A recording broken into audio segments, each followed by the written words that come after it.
Yeah, sorry about that.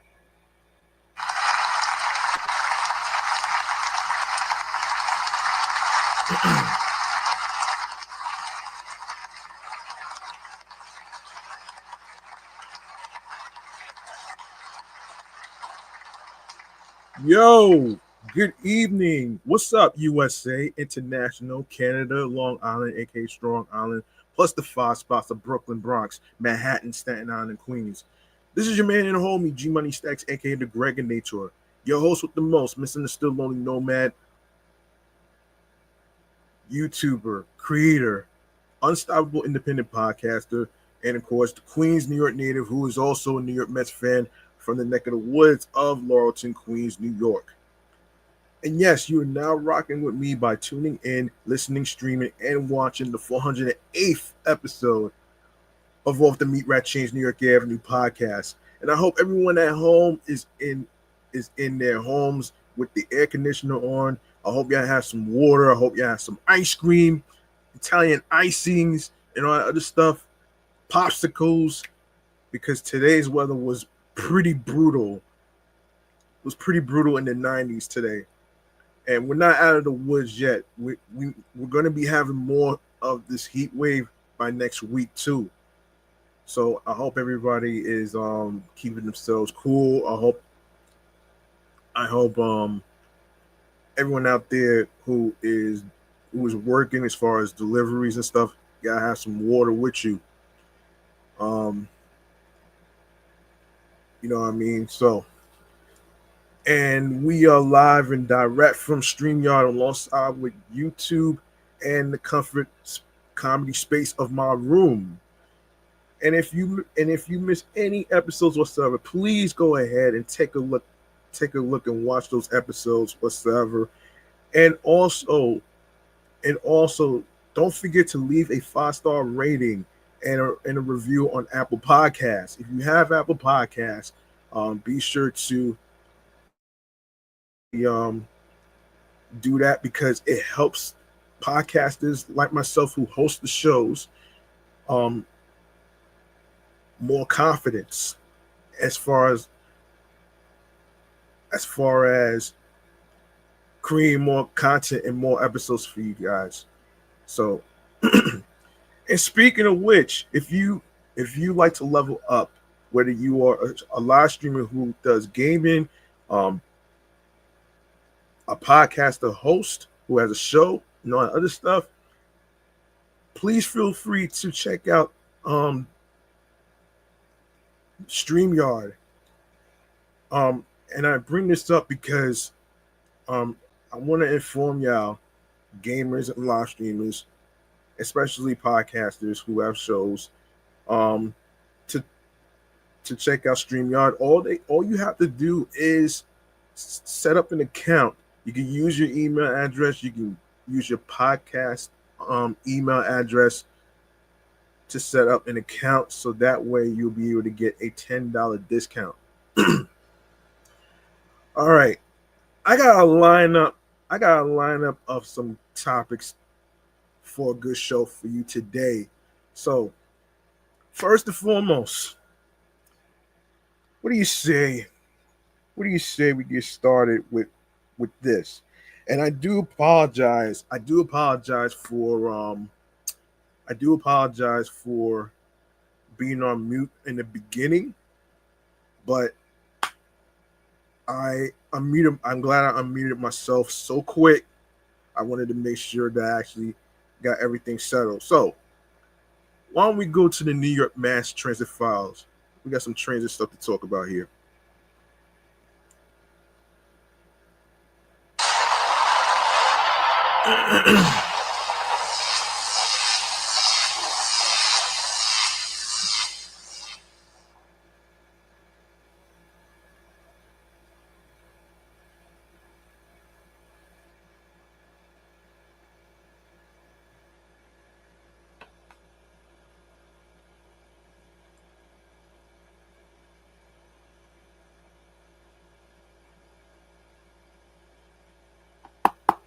One moment.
Okay, here's what's happening.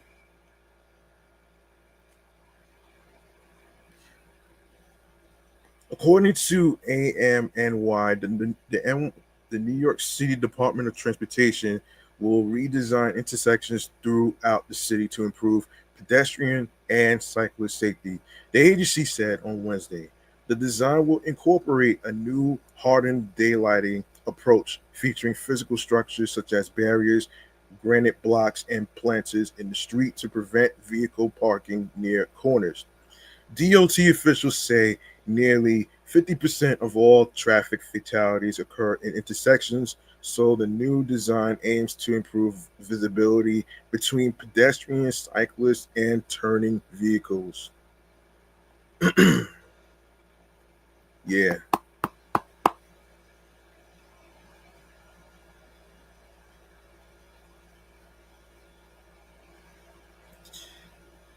sorry about that.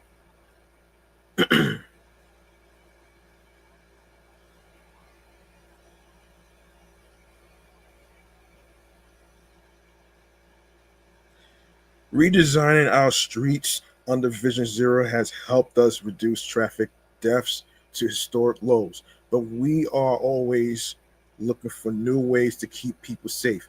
NYC DOT Commissioner Edonis Rodriguez said, using barriers to clear space at the intersection will help ensure pedestrians, cyclists, and turning vehicles can see each other and enhance safety. We look forward to rolling out the design at high crash locations starting this year. Rollout in Brooklyn.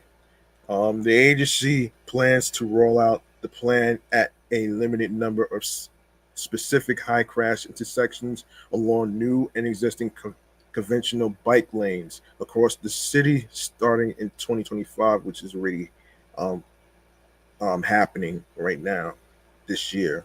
Um, Initial locations are in Brooklyn and include Streets includes Ocean Avenue at Church Avenue, Ocean Avenue and Avenue J, Ocean Avenue at Cortel U Road, Ocean Avenue at Foster Avenue, Avenue J at Bedford Avenue, Rugby Road and Foster Avenue. The locations were chosen based on several criteria, including in Tier 1 and Tier 2 priority investment areas as defined by the city's streets plan. These are areas that have seen historic underinvestment in safe street infrastructure, new or existing conventional bike lanes with a history of turning crashes, or locations with a high number of truck turns. The agency explained that the plans will be context specific and have limitations based on the layout of the intersection. The DOT's daylighting study from January 17th showed safety benefits tied to hardened daylighting, though the agency said it will monitor installations for um, efficacy and safety. AM New York reached out to several transportation safety organizations for their comments on the plan. Jackson Chabot, director of advocacy and organizing at Open Plans, applauded DOT's effort, but said more needs to be done in terms of passing legislation to add more safety measures at intersections. End quote. We always like to see DOT rethinking intersections, especially the very dangerous ones. And any project that builds in daylighting is going to be a win for us, Shab- Shabbat said. But what's really on our wish list is intro 1138, which would mandate 1,000 hardened intersections a year. That pace is going to get us there much quicker.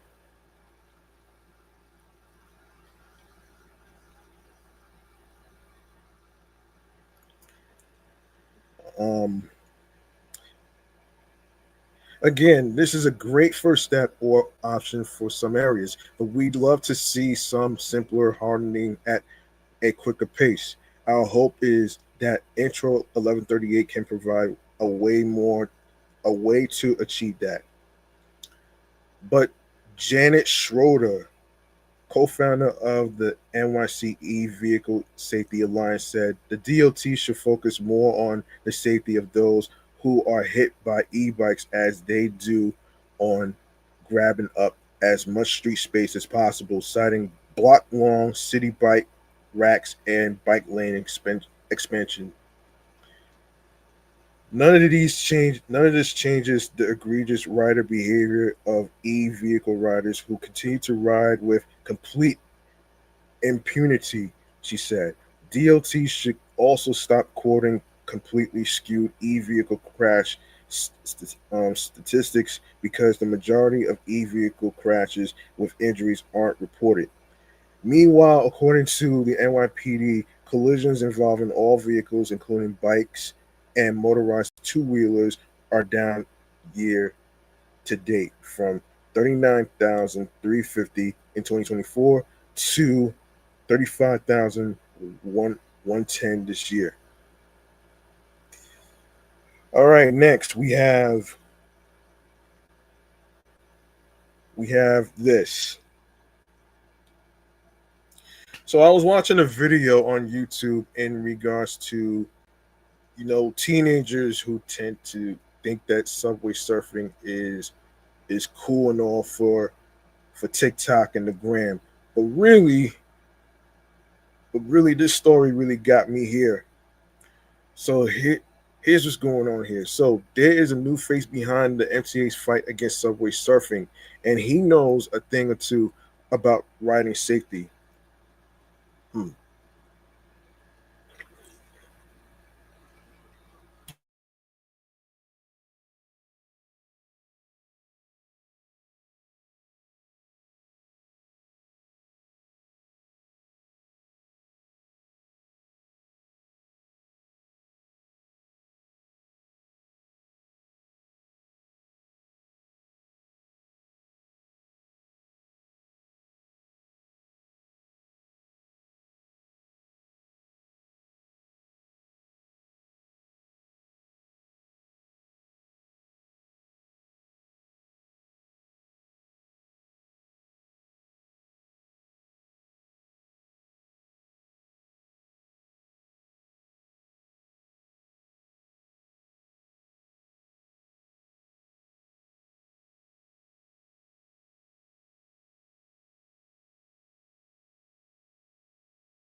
Hey, sorry about that. Sorry about that. Um, where was I? Yes, I was about to get into the MTA in the city. So, MTA and city officials joined BMX athlete Nigel Sylvester on Wednesday during a press conference in Long Island City, Queens, to announce a new initiative to stop the deadly trend of individuals riding outside moving subway cars. The initiative builds on the MTA's existing Ride Inside Stay Alive campaign. Um, hang on 1 second here.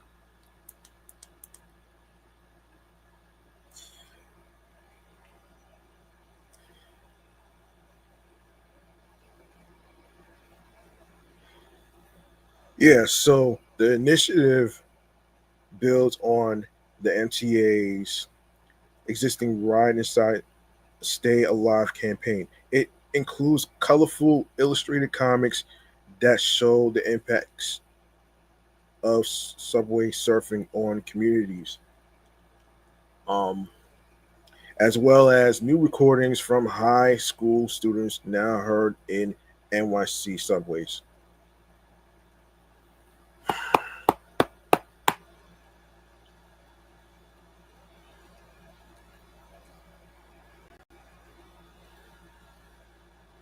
The campaign follows several kids who face the choice of whether they will subway surf. Comic book panels depict each character at school, at home, and with friends. Later installments shift focus to the circle of people who are affected by the characters' decisions, including their parents, friends, and EMS and MTA employees. Sylvester's image appears at the bottom of every strip next to the campaign slogan and overarching message.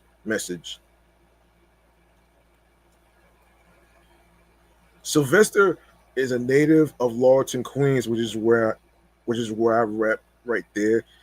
Shouts to him. Said he was honored to join the MTA.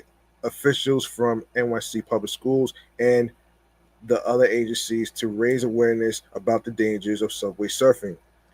In quote, BMX riding gave me a powerful outlet to express my creativity and dedicate myself to something meaningful, the sports pro said.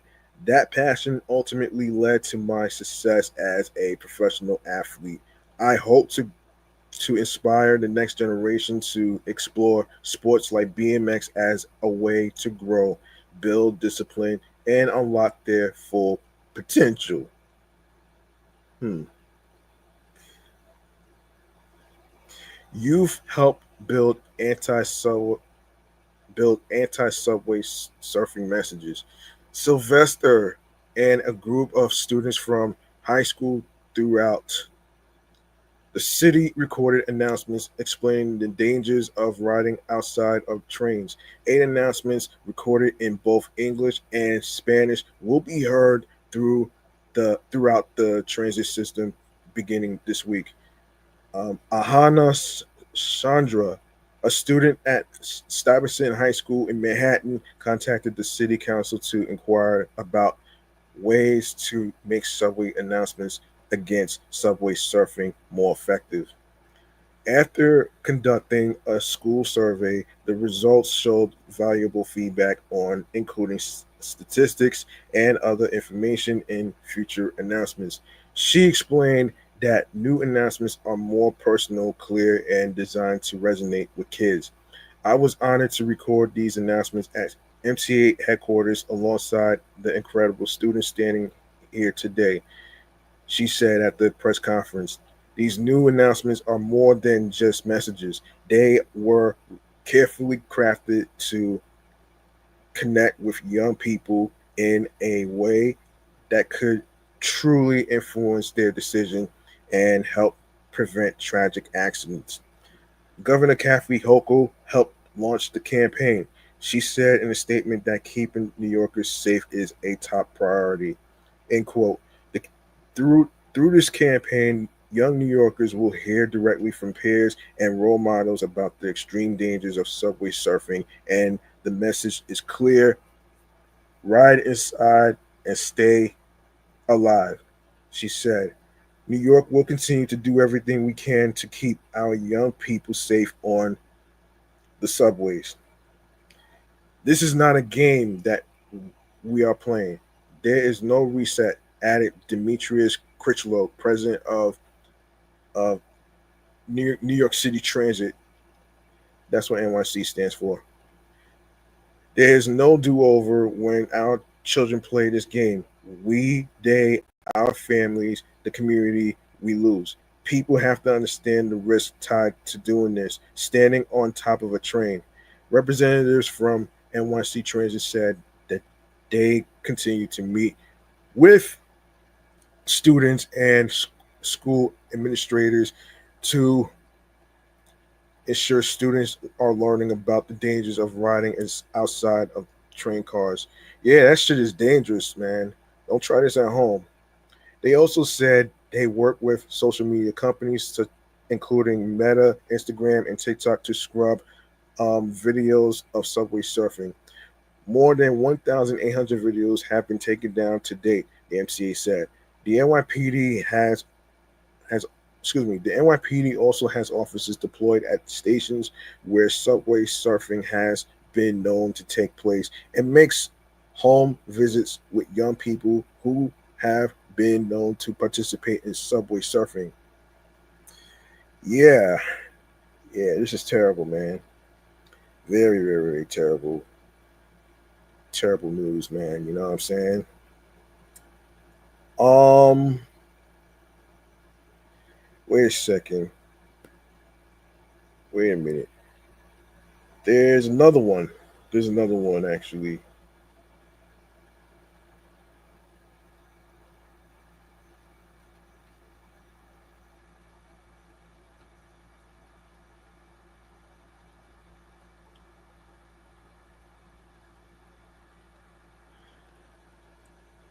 All right.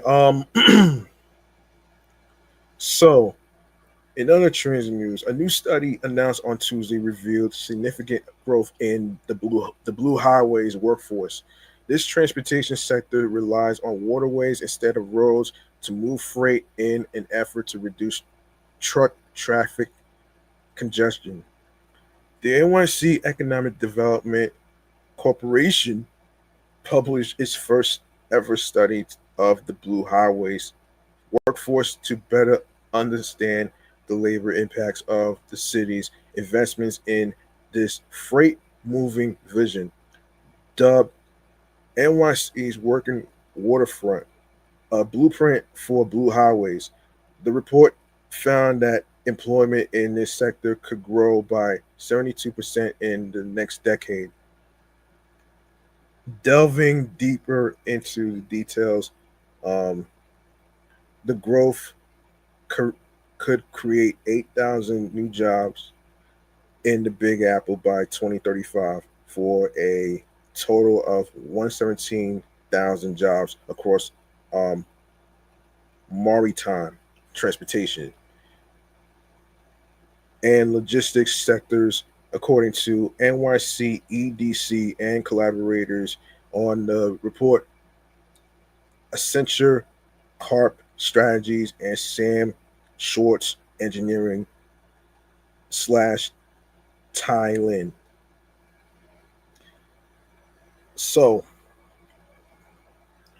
the study's findings will help NYC EDC work with its future investments in workforce development. Agency officials said the study and investments coincide with several city harbor of the future projects, including the ongoing transformation of the Brooklyn Marine Terminal into a modern maritime port.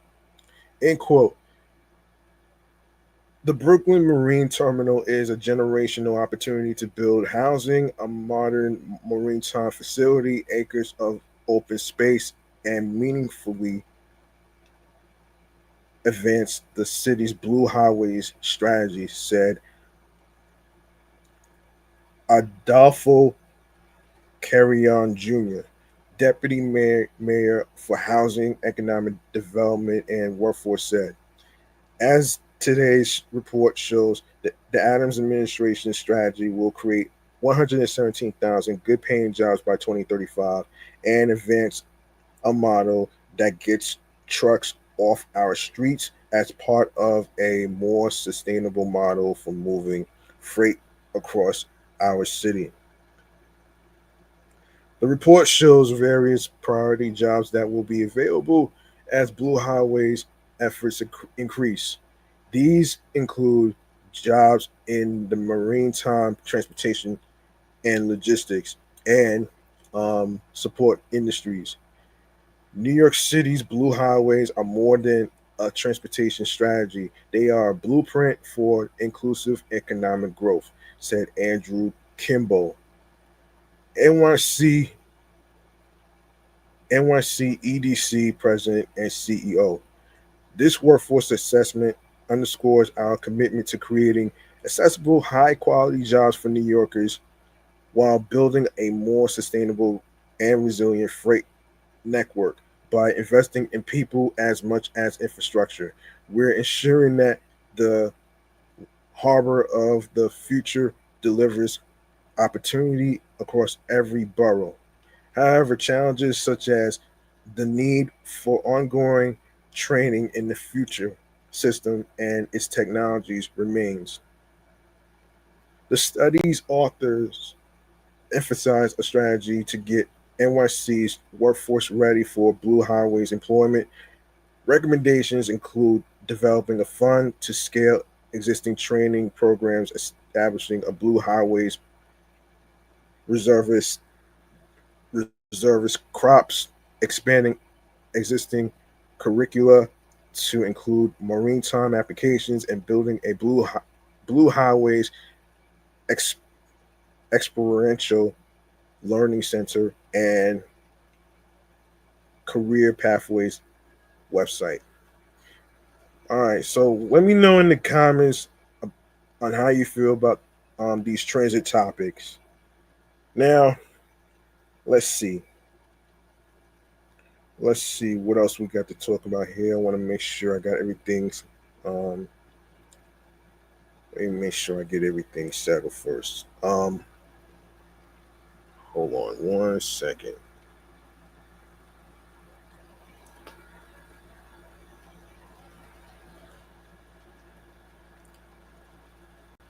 Um, Hold on.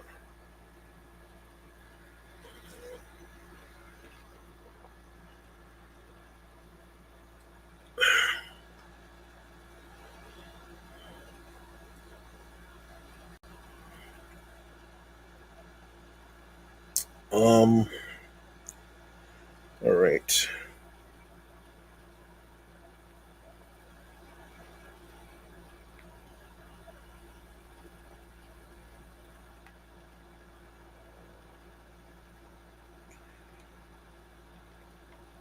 Okay.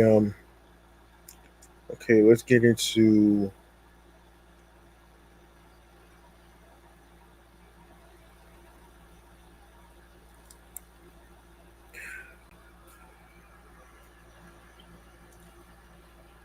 All right.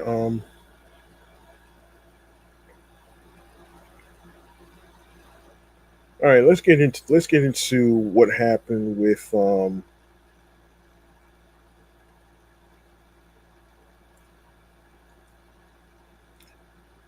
Let's get into what happened with Google, Spotify, and major platforms. A little recap of what happened here, actually, in this segment of chatting all the jazz right here. So let's get into this topic right here, right now. All right.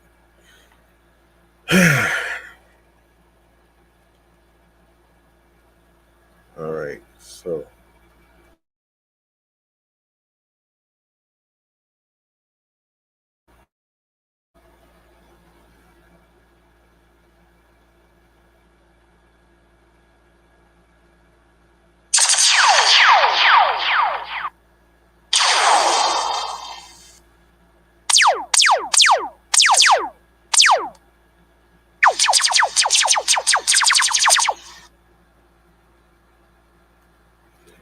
all right, let's get into what happened with um let's get into what happened here.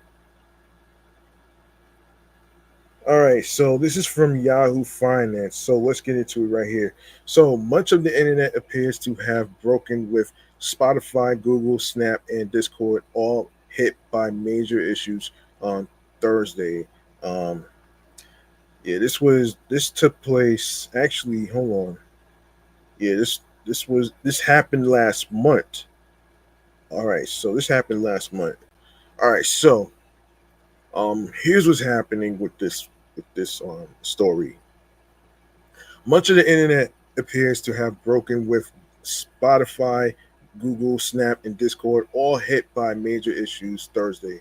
The problem appears to be related to technical issues at Google Cloud, which provides the infrastructure that powers much of the internet.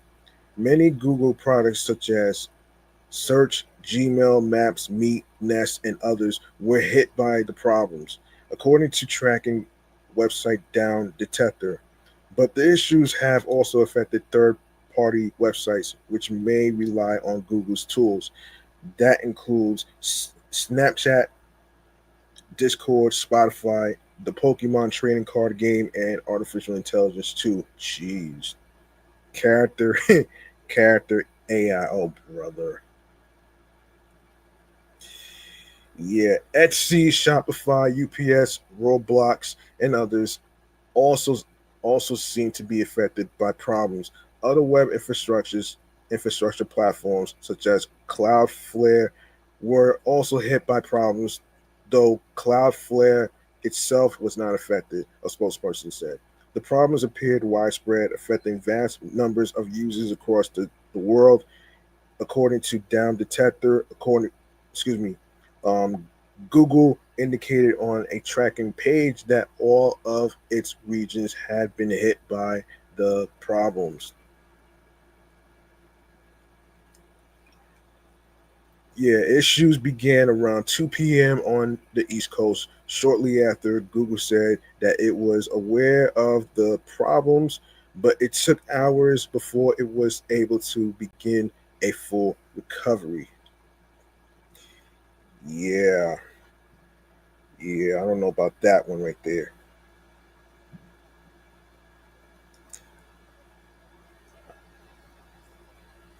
I don't know about that. That's just crazy.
Sorry, wrong button.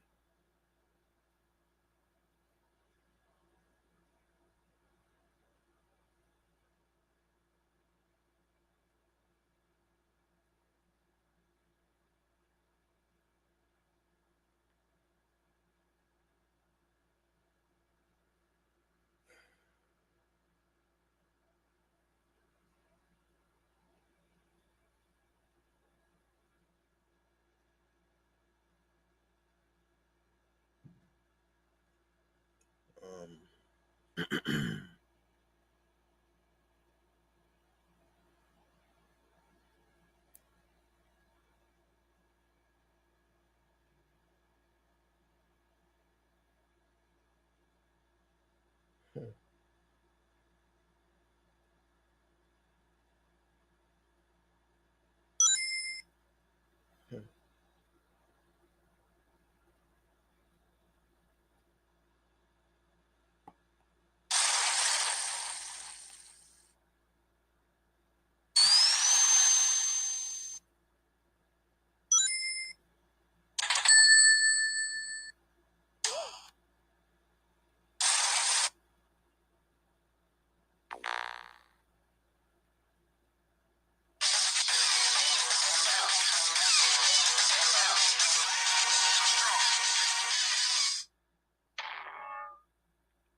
All right, let's continue where I left off here.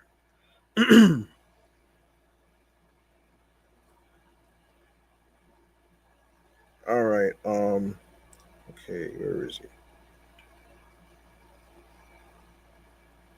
All right. So hold on. Google Cloud status website showed a vast array of issues across the world. Many of the technologies that third-party companies rely on to provide services were broken. It said. Google apologized to all who are affected by the disruption. It did not give any information about what had caused the problems, only that it had identified the root cause and had applied appropriate mitigations. At around 4 p.m. Eastern, the company said it had found the issue and applied a fix, but it noted that there could still be issues and that it did not know when a full recovery would happen. People on social media were not happy to find that their favorite platforms were down. How Spotify gonna be down when I am at the gym? What what what the fuck am I supposed to do now? One ex user wrote. Yeah. Oh, another posted is this the end of the internet? How is everything down? AWS, Google Firebase, and Cloudflare. Guys, the internet is cooked. What the fuck do I do without Discord and Spotify? I'm extremely bored. I can't even work with Google Drive. I can't even work. Google Drive is down. A third wrote. Oh boy. Yeah, I'm pretty sure they probably solved that problem already, man. I'm pretty sure they solved that problem already, though. Let's see. Let's see. Let's get to Eminem, who kept the fuel verse in the vault for 3 years. This is interesting. This one's interesting right here. Um, this one is interesting. Um, Yeah.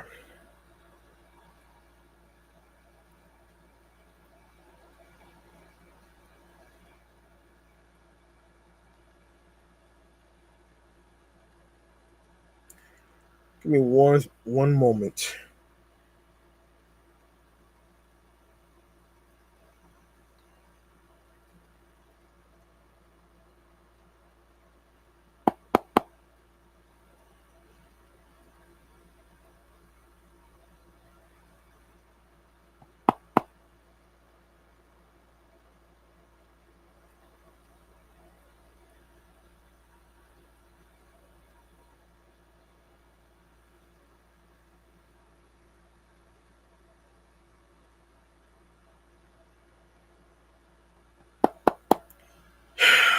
Oh man, sorry. Um, trying to figure out why this is.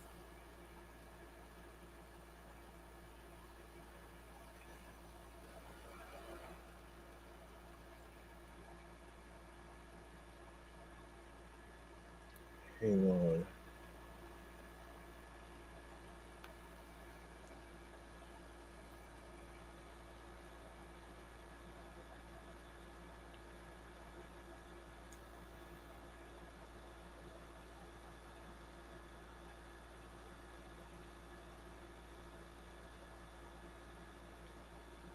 Hmm.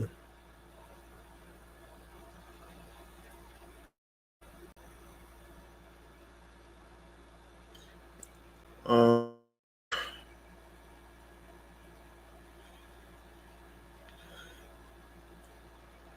I'll get back to it. Anyway, where was I? Yes. Um, yes, Eminem. According to Hip Hop DX, let's get into this. Eminem reportedly kept Jid's widely acclaimed verse on Fuel in the vault for around 3 years. Released last year on the death of Slim Shady, Jid claimed that he actually sent the rap legend his verse in 2021.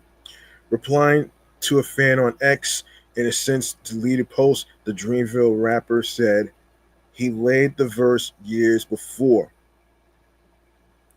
He laid the verse years before it dropped. Um, the hell's going on here? Yeah. Whatever year Kellen Mound got drafted, former Texas A&M quarterback Mound was drafted by the Minnesota Vikings in 2021 and is referenced by Jid on the record. He raps on the track, um, all of my niggas gonna ride with it in the pocket, the rocket like Kellen Mond. Eminem um, picked a couple trophies at the American Music Awards. Um, um, American Music Awards. So Curtis for Slim Shady. Um, the rap legend caused quite an upset at the awards ceremony, winning favorite hip hop. Hang on a sec. Yeah, favorite hip hop album over expected victor, um, Kendrick Lamar. One person who was not on board with the decision was popular streamer Kai Sanat.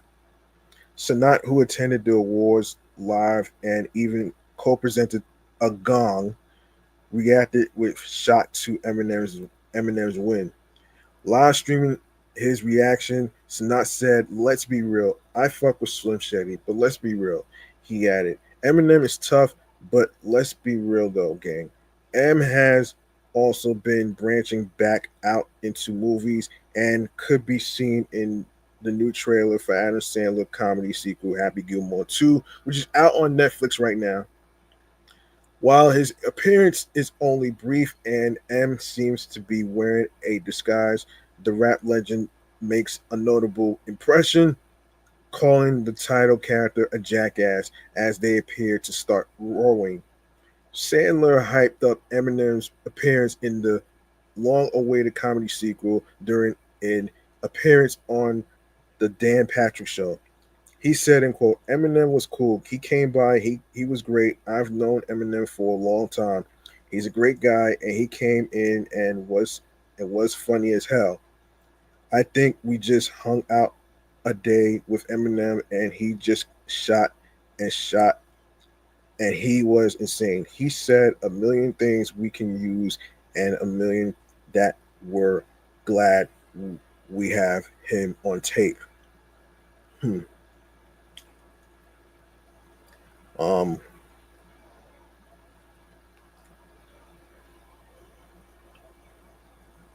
Okay. All right. Let's get to. All right. Let's get to Drake.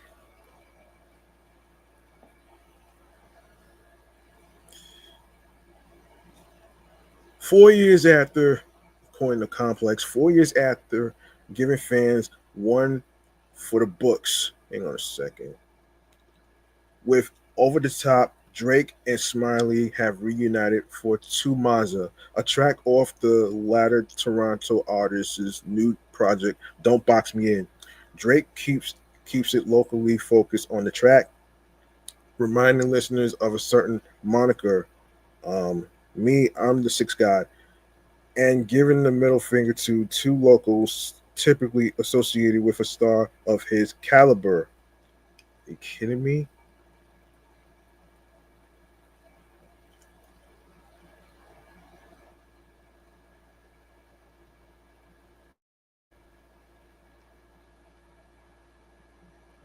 Yeah.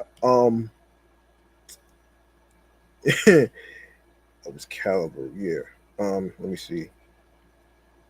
Yeah, fuck Hollywood and the Hamptons. Yeah.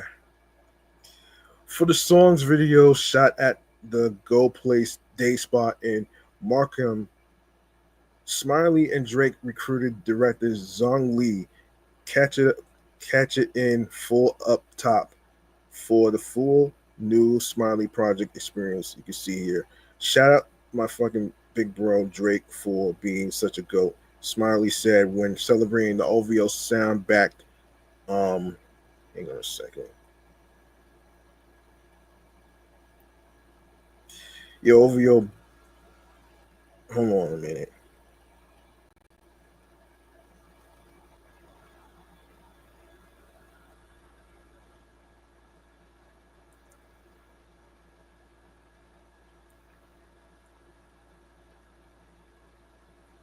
Um, yeah, OVO sound back. Don't box me in launch. Drake's appearance on Two Monster follows his and Party Next Door's Some Sexy Songs for You, which debuted at number one on the Billboard 200 following its Valentine's Day rollout. Nokia, also a solo Drake track, became a breakout hit from the project. Jeez.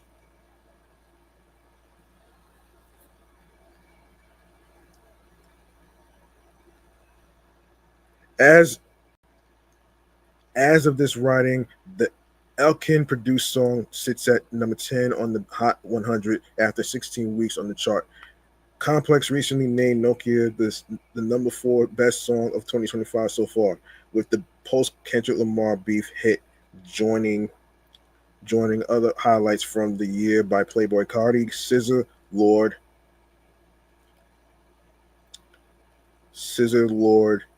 and more. And sexy songs for you. Meanwhile, also landed in the top five on Complex's rundown of the best albums of 2025 so far. All right. All right, let's get to this other topic right here that I have in my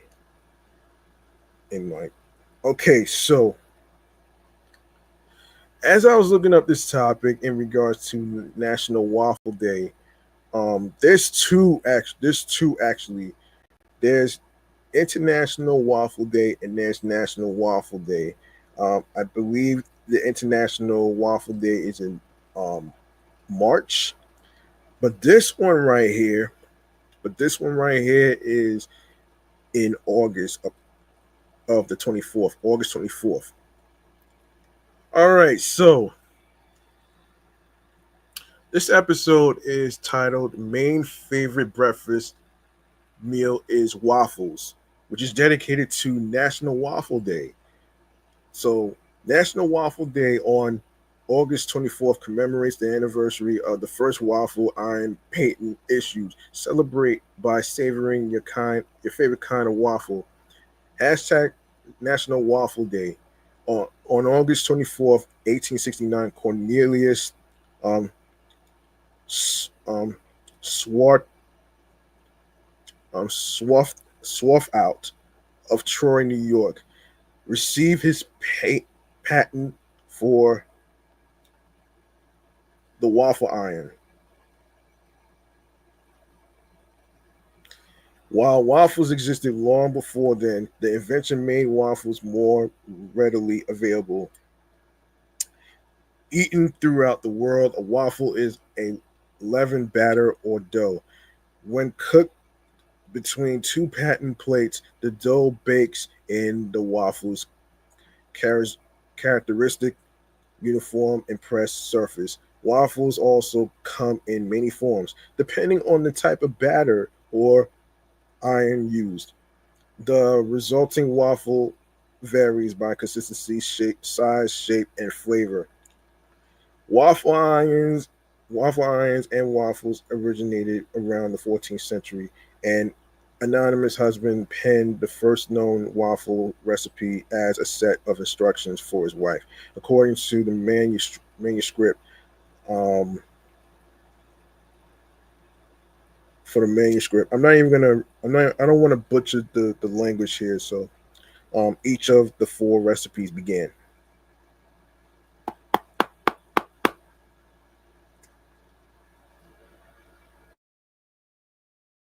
First electric waffle iron was introduced by General Electric.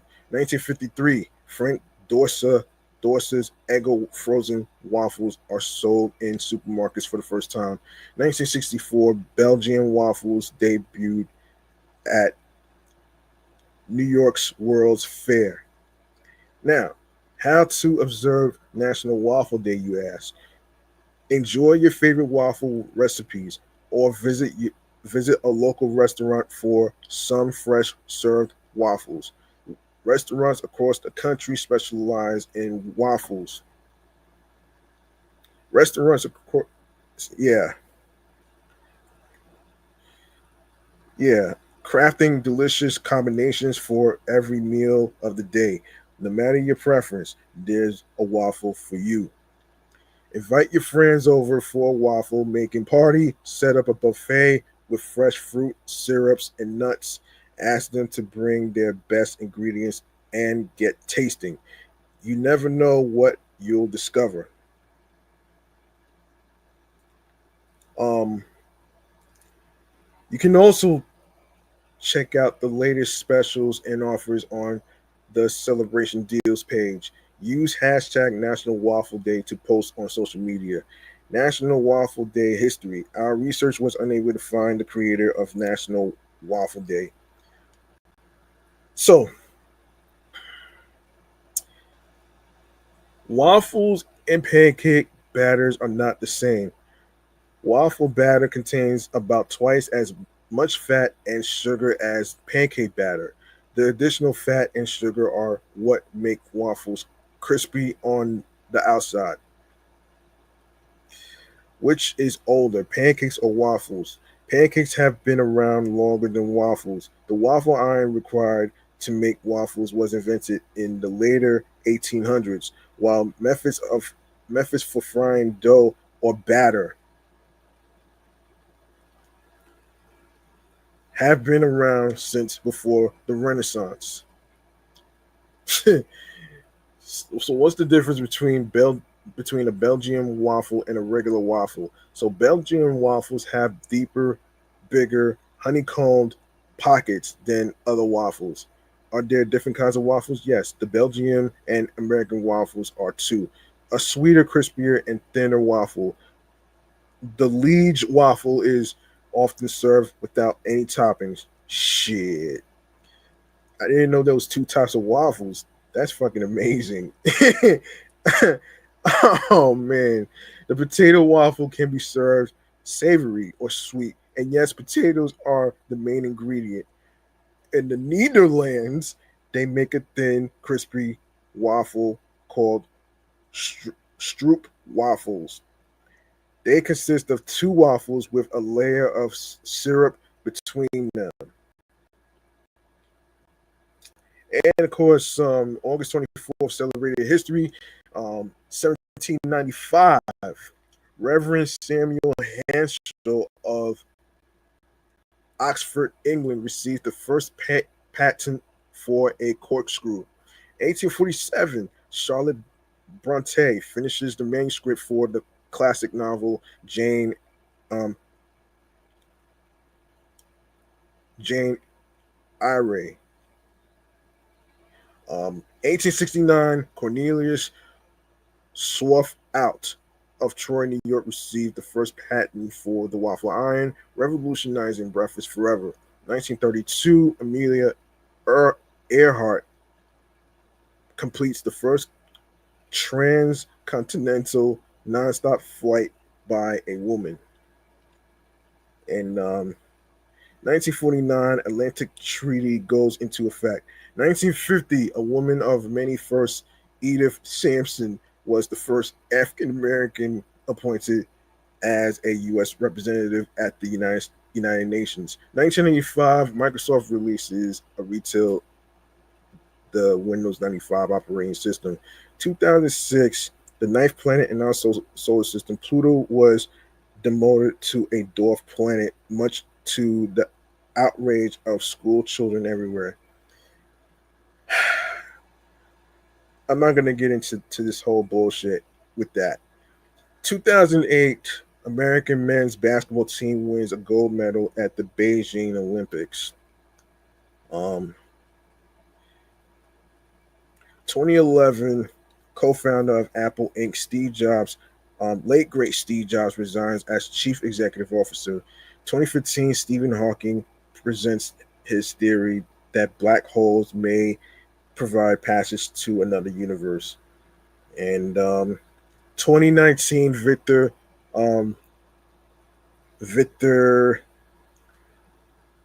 Vescovo reaches the deepest point in the Arctic, becoming the first person to visit every ocean's deepest point. And of course, celebrated birthdays on the same day as National Waffle Days. Zonia Baber, 1862. Um, Ray McIntyre, 1918. Gregory Jarvis, 1944. Marsha P. Johnson, 1945. Anna Lee Fisher, 1949. Orson Scott Card, 1951. Oscar He Julios, 1951. Mike Shanahan, 1958. Steve Guttenberg, 1958. Cal Ripken, 1960. Former Baltimore Oriole baseball player. Marley Martin, 1965. Reggie Miller, 1965. Former basketball player. Ava DuVernay, 1972. Orla Fallon, 1974, and Rupert Grint, 1988. So there you go. There you go right there. And now, let me see. What else can I talk about here? Let's see. Let me see.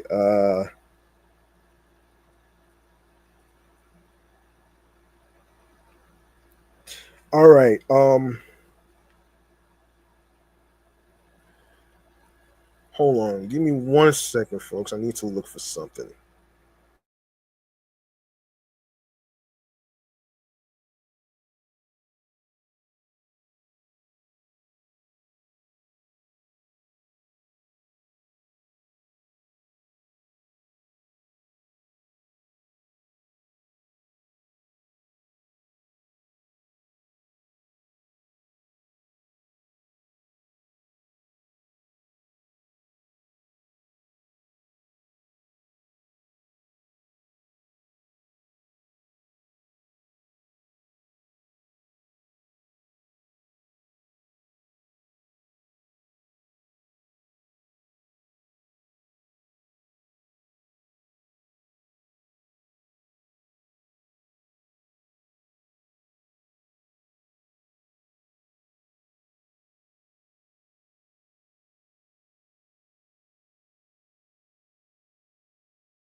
All right. Let's get into how Superman did in the box office for the second weekend. In our next segment right here of Movie Man Cave Popcorn. Let's get into it right here, right now. All right. So, okay.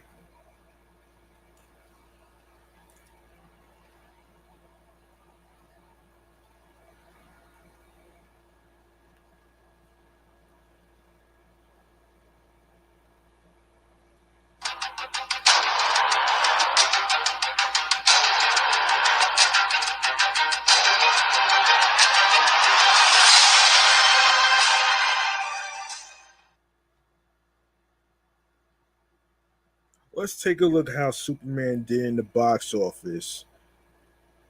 All right. So let's see.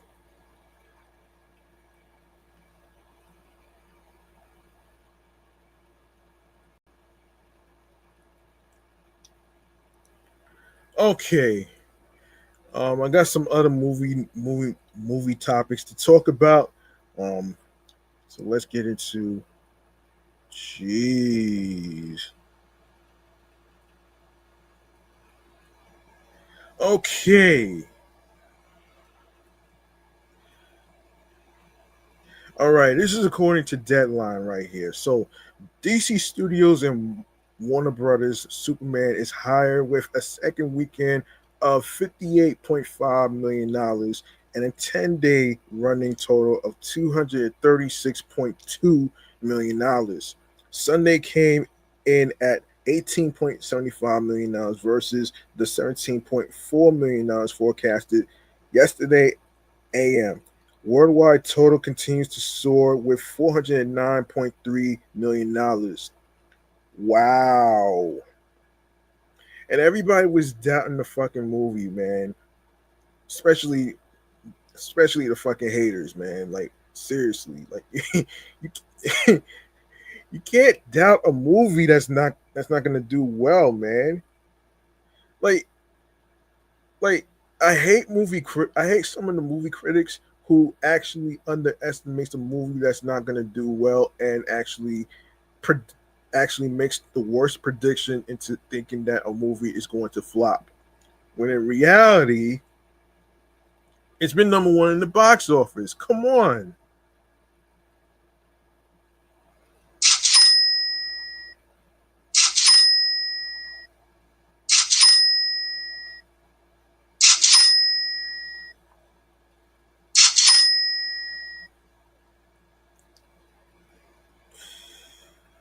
Yes.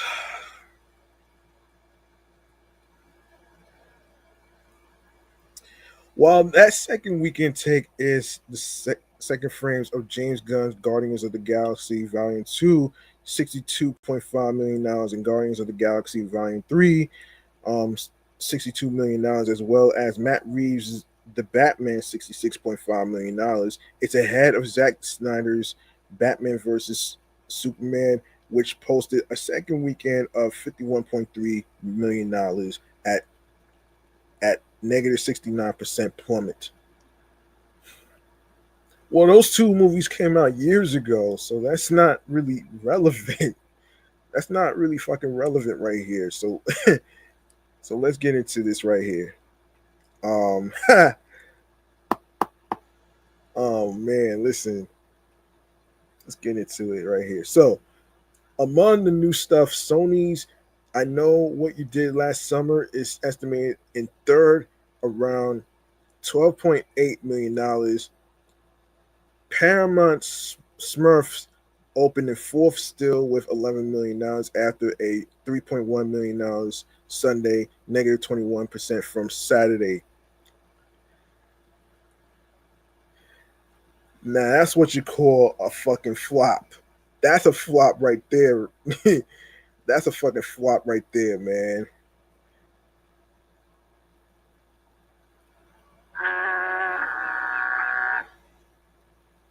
Yeah, that part. Yeah. DC Studios and Warner Brothers Superman has landed atop a second weekend of $57.2 million, which catapults the Burbank, California lot to the top of the studio domestic box office with $1.32 billion, higher than Disney's 20th Century Studios $1.27 billion for the period of January 1st to July 20th. Again, Disney is bound to reclaim the top spot next weekend with the $100 million plus opening of Fantastic Four First Steps, which I'll talk about that next time. However, the works of Michael D. Luca and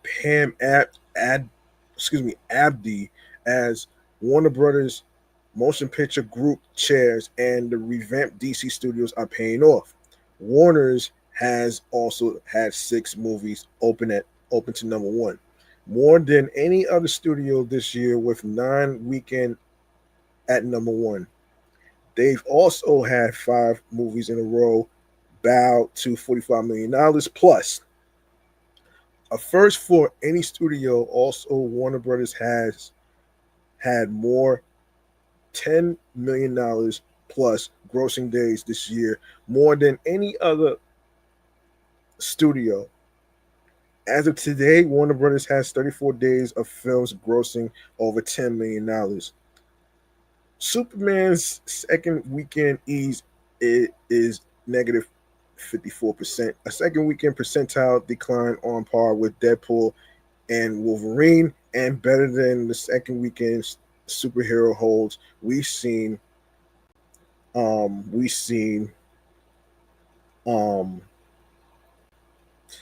Thunderbolts and Captain America Brave New World. IMAX auditoriums delivered another $7.2 million, 13% of weekend 2, for a running QMA of $32.8 million. Running 10-day QMA on Gunn's Superman is $235 million.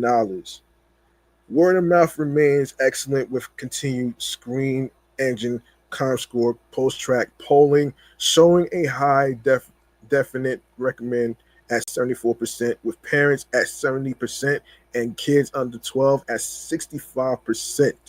Warner's is having a great weekend overall. The fourth weekend of Apple original films, F1 is only down negative 26%. Also, let's give props to Universal's Jurassic World Rebirth. The Scarlett Johansson, Jonathan Bailey, Mahershala Ali movie posted a third weekend ease of negative 42%. The best third weekend hold for any Jurassic World movie, with a 3-day of $23.4 million. Previously, 2015's Jurassic World had a third weekend hold of negative 49%.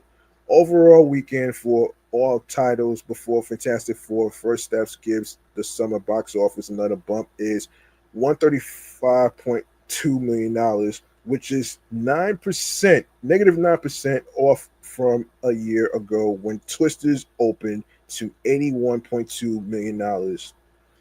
The new stuff isn't really impressive. Despite any heralding of profit by Sony on the reboot remake I Know What You Did Last Summer, with a net production cost of $18 million. $13 million opening isn't a win. It doesn't indicate any kind of revived interest in this 90s fave property. Some revivals are betting the movie comes in lower, like 12 million, but the reboot 27 years later after its previous sequel is bound for the lowest opening in the theatrical pick franchise. That's not the grand BO plan when it comes to reviving these classic horror IPs. Sony was richer in their reboot of 28 years later, debuting to $30 million, and with a current running total of $68.7 million.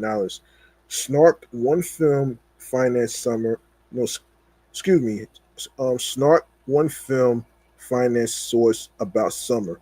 It didn't feel like there was any stickiness in the marketing material. Overall, social media universe reach was $196.8 million, which was even below Sinners $222 million, which actually did good in the box office, by the way. And right now, you can catch Sinners on HBO Max. And under the original Megan's $330 million reach, and of course, Megan 2.0 flop 2. Those two Megan movies sucked. All right. In regards to cinema score, I Know What You Did Last Summer gets a C plus, the lowest in the series, next to the 1997 originals B minus, and the 1998 sequels. Be sure a sequel can be pulled off at a low cost, but with a depreciating scale of grosses.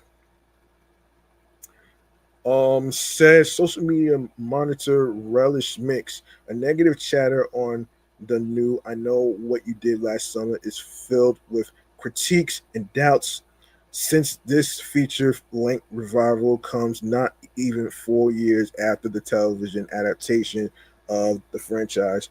Some are quick to judge its quality. Looks like the TV series, which was awful, and this looks like a straight to streaming movie. It does not look like it was meant to. It was not. It was meant for the theater. It reminds me of the Screen TV show that aired on MTV. Even the return of Jennifer Love Hewitt and Freddie Prinze Jr. falls short of satisfying fans, bringing back old age old cast feels cliche. I just knew they would do this. Another movie that no one asked for, always is better. Low definite recommend on summer at 43%. 50-50 male to female showed up. Demo breakdown is men over 25, 36%, female over 25, 30%, female under 25, 20%, and men under 25, 14%, 61%, 18 through 34 turnout, even cash flow across the country, but South is the best.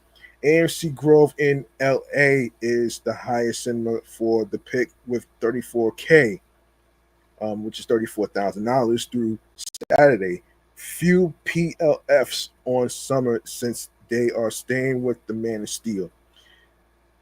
And of course, like I said, Paramount Animation Smurf is coming in lower at $11 million, though down from yesterday's $12 million forecast.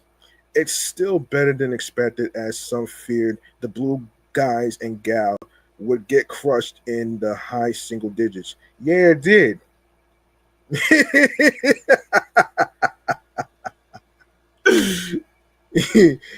Oh shit. It did get crushed, man, in the box office. Yes, it did. Again, it's an international and consumer products play. No one was going into this thinking they were going to reinvent the wheel and soar these grosses into some rebooted stratosphere. It's a very old property.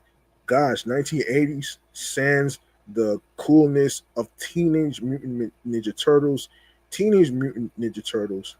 The first movie in pre-streaming 2011 opened to $35.6 million, and finale at north of $142 million plus. Because at that time there had never been a Smurfs movie before. The movie cost a net of $58 million before P&A. The Rihanna starring Smurfs gets a B plus, which is the lowest cinema score in the series of 4 films to date. Oh shit! The previous one, The Lost Village, received the franchise's only A grade. Oh shit!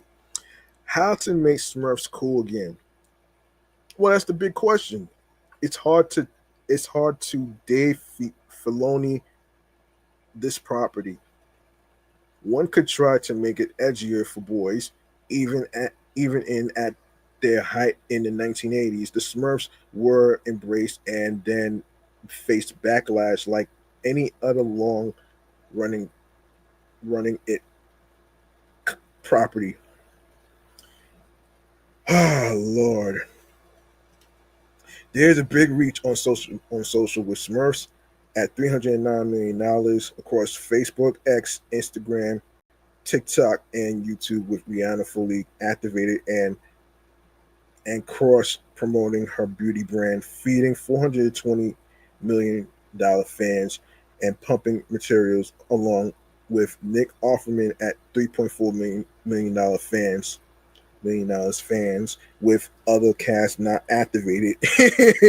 Oh man, that's crazy funny right there.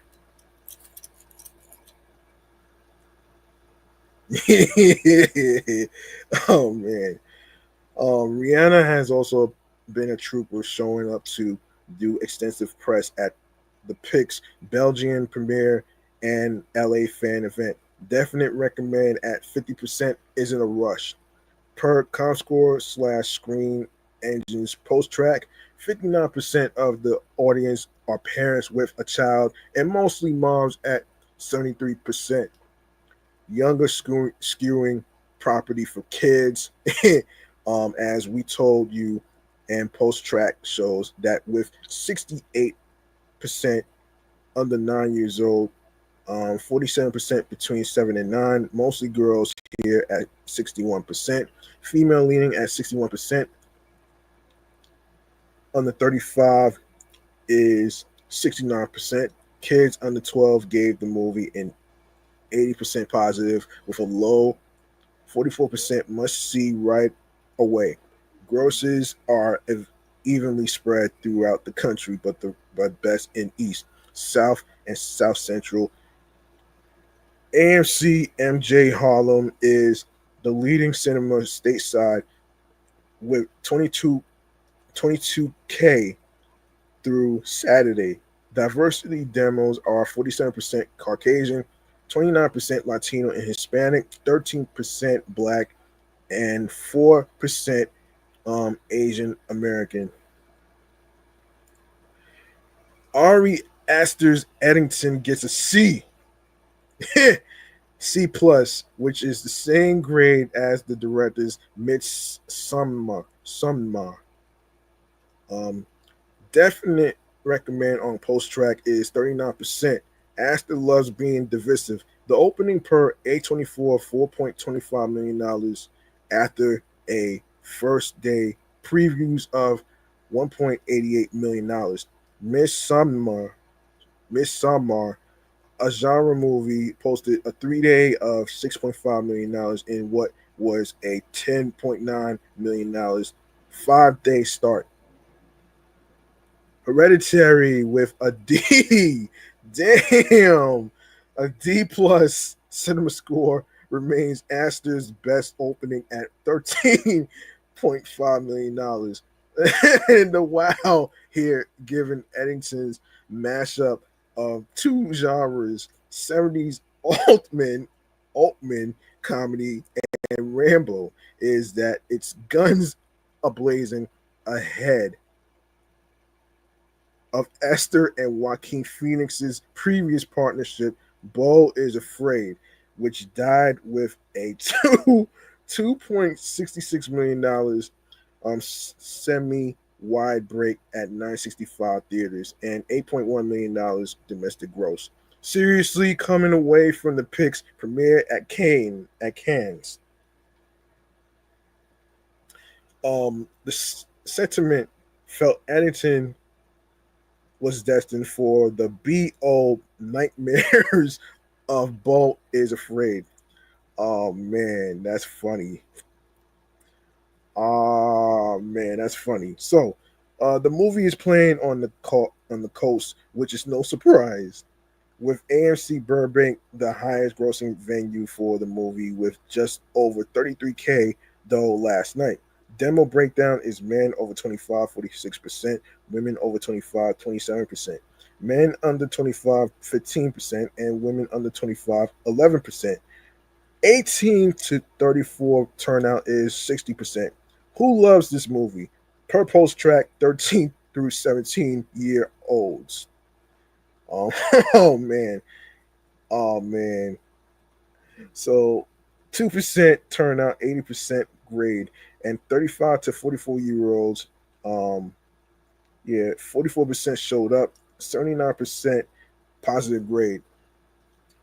Diversity demos are 61% Caucasian, 18% Latino and Hispanic, 8% Black, and 8% Asian American.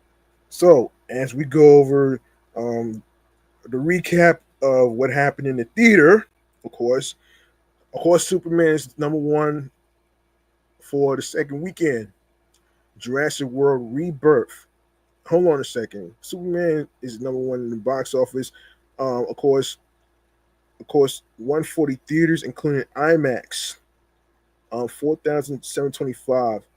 Of course, Friday $16.6 million, Saturday $23.1 million, Sunday $17.4 million for a 3-day, $57.2 million, and the total is $235 million.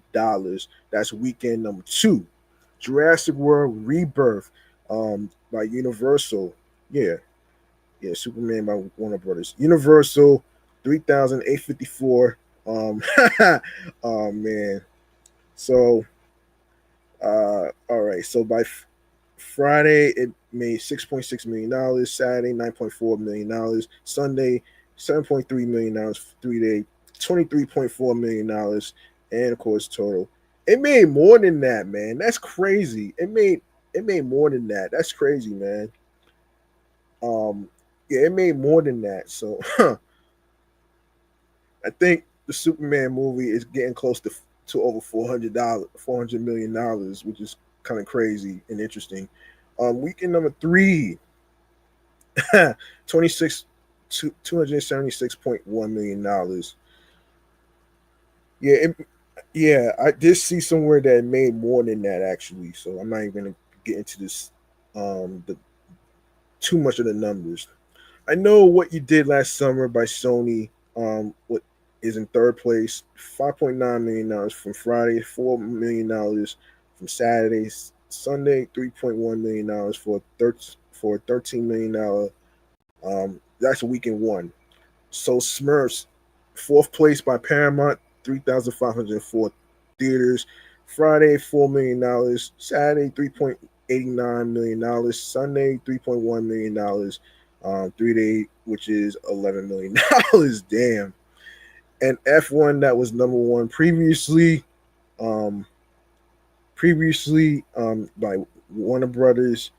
Friday $2.8 million, Saturday $3.8 million, Sunday $2.9 million, $9.6 million in total. It made over $153.6 million. How to Train Your Dragon is already out on DVD right now.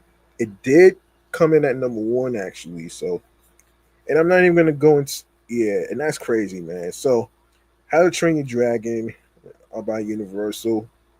2,835 theaters. Friday $1.6 million. Saturday $2.1 million. Sunday $1.6 million. $5.35 million, and it made $200.7 million for weekend number 6. Addington.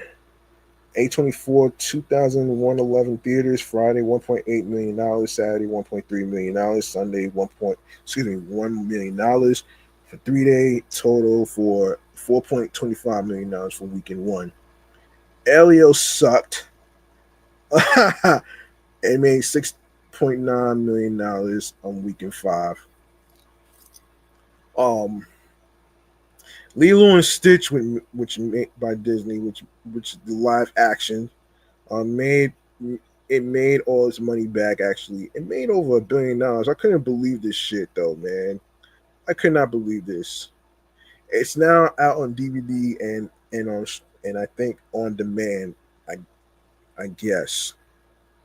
I guess some people didn't like the live version of the movie. They liked the animated version, and for what Chris from 3C Films was talking about, well, the ending of the movie. I'm not going to spoil too much of it. I'm not going to spoil anything, but they did change the ending, so you might want to see that for yourself. So anyway, 28 years later by Sony, um, it it made on weekend five. It made $68.7 million. Wow, that's pretty cool. That's pretty crazy though, man. Anyway, that's just the tip. That's just the tip of the iceberg, man. So there you go. Congratulations to Superman for being number one in the box office for the second weekend. You know what I mean? Oh man, that's pretty dope, man. That is pretty dope, man. Yeah, let's make some noise for Superman. Let's make some noise for Superman, shall we? You know what I mean? So,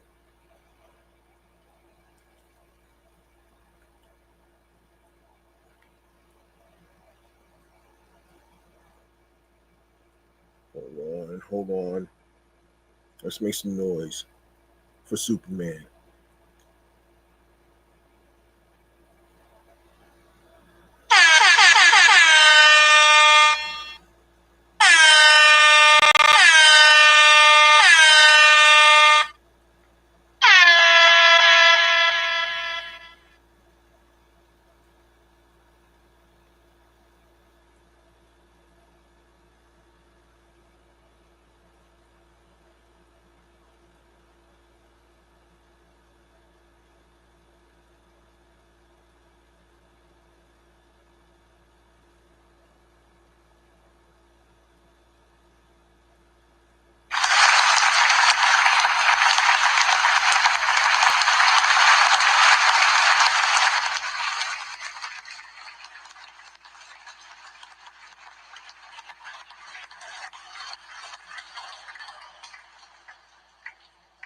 All right, next movie topic we're going to talk about is Blumhouse.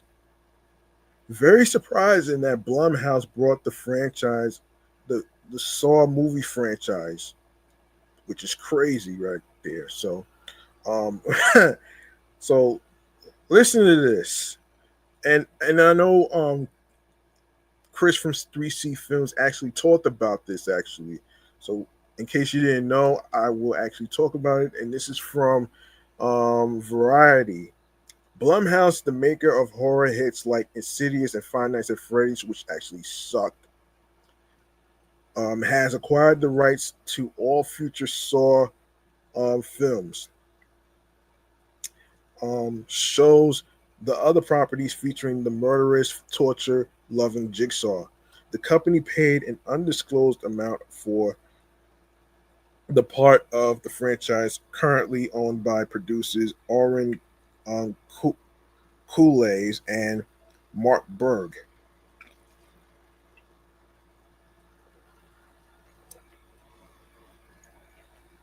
Um, in statements, Koulays said it felt like the right time to pass the baton, while Berg said he wanted to move on and tell new stories. Yeah, it is. It is pretty complex though. Anyway, anyway, Lionsgate, which has released all 10 films in the series, 10 films in the series. Hold on, 10 films in the series to tune to the tune. Oh, hold on 1 second. This is not.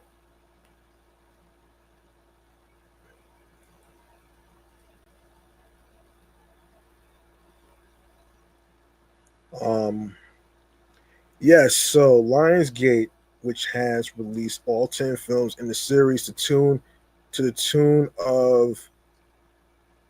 tune of more than $1 billion at the global box office, will continue to be a partner in the property.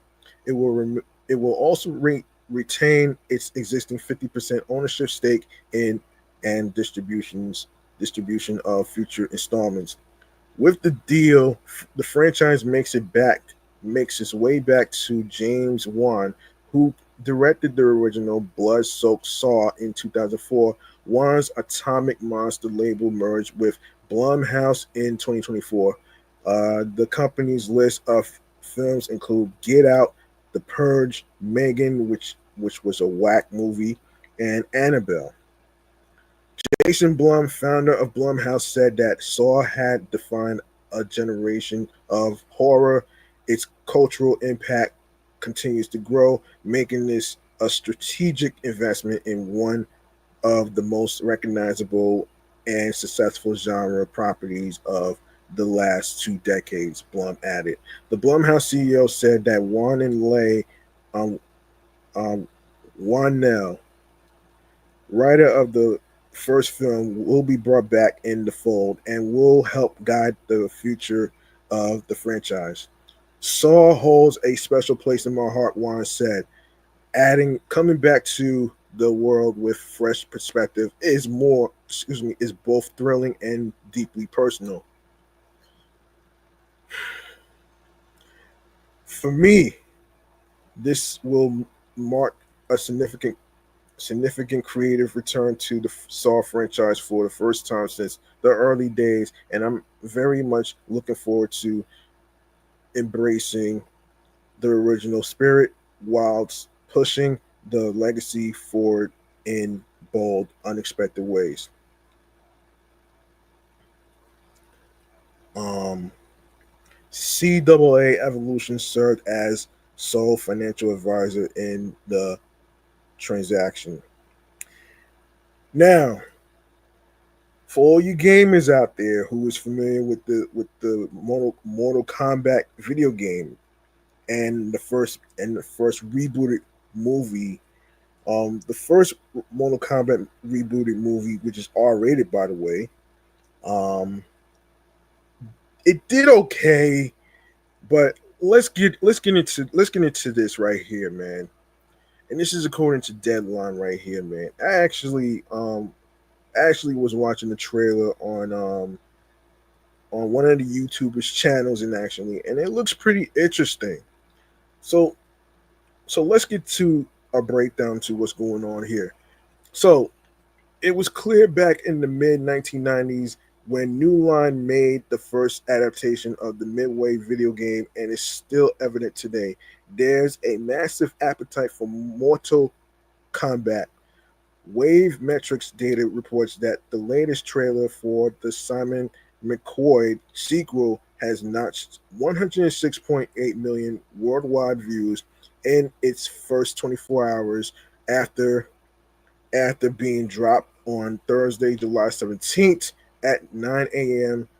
Um, Pacific Standard Time. The best ever for a Red Banner trailer, meaning it's a rated R movie, obviously. The trailer launched in 68 countries and 47 languages. So the the rated R movie sequel to Mortal Kombat 2 opens on October 24th. Mark your calendars. The previous McCoy movie back in 2021 was also a red band trailer record breaker, clearing 116 million views in its first week and besting the 4 day traffic of Logan and Deadpool 2. Great views yield excellent box office. Despite a theatrical day and date release on HBO Max, Mortal Kombat opened to a robust $23.3 million over April 23rd to the 21st in 2021. That was about on par to the unadjusted 1995 opening um of the first movie, which did $23.2 million. We'll finally get to see the movie's theatrical potential sans a same day HBO Max play. 2021's Dune, a day and date release from Warner's and Legendary, opened to $41 million in US and Canada. But the pure theatrical play of its sequel last year, Dune Part 2, jumped its opening plus 101% to an $82.5 million 3 day. 24-hour traffic for Mortal Kombat 2 outstrips that of other Red Band trailer, i.e., James Gunn's The Suicide Squad, $58.5 million. Dropout date March 26, 2021. Deadpool 2, $52 million. Drop date February 7, 2018. And the previous Mortal Kombat movie, $47 million, February 18, 2021 release. The live stream numbers of the Mortal Kombat 2 trailer hit 2.7 million streams worldwide across such social media channels as Mortal Kombat movie, Mortal Kombat games, Warner Brothers, US, UK, Canada, IGN, and IMAX channels, TikTok, X, YouTube, and Twitch.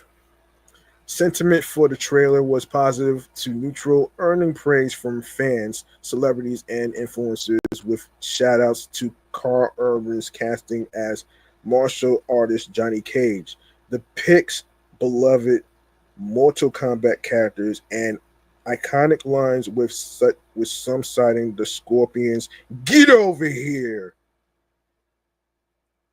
is already the things of fanboy dreams.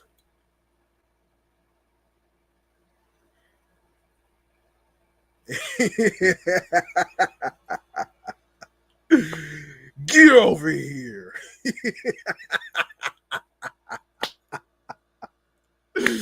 Oh man.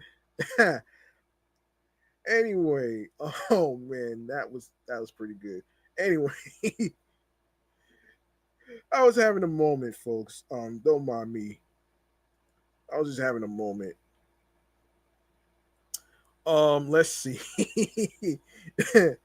Let's see. So let's see. Where were we? Yeah, there was another Halo effect. New Line and Warner Brothers created a faux Uncaged Fury trailer for a movie starring Urban Urban's Cage.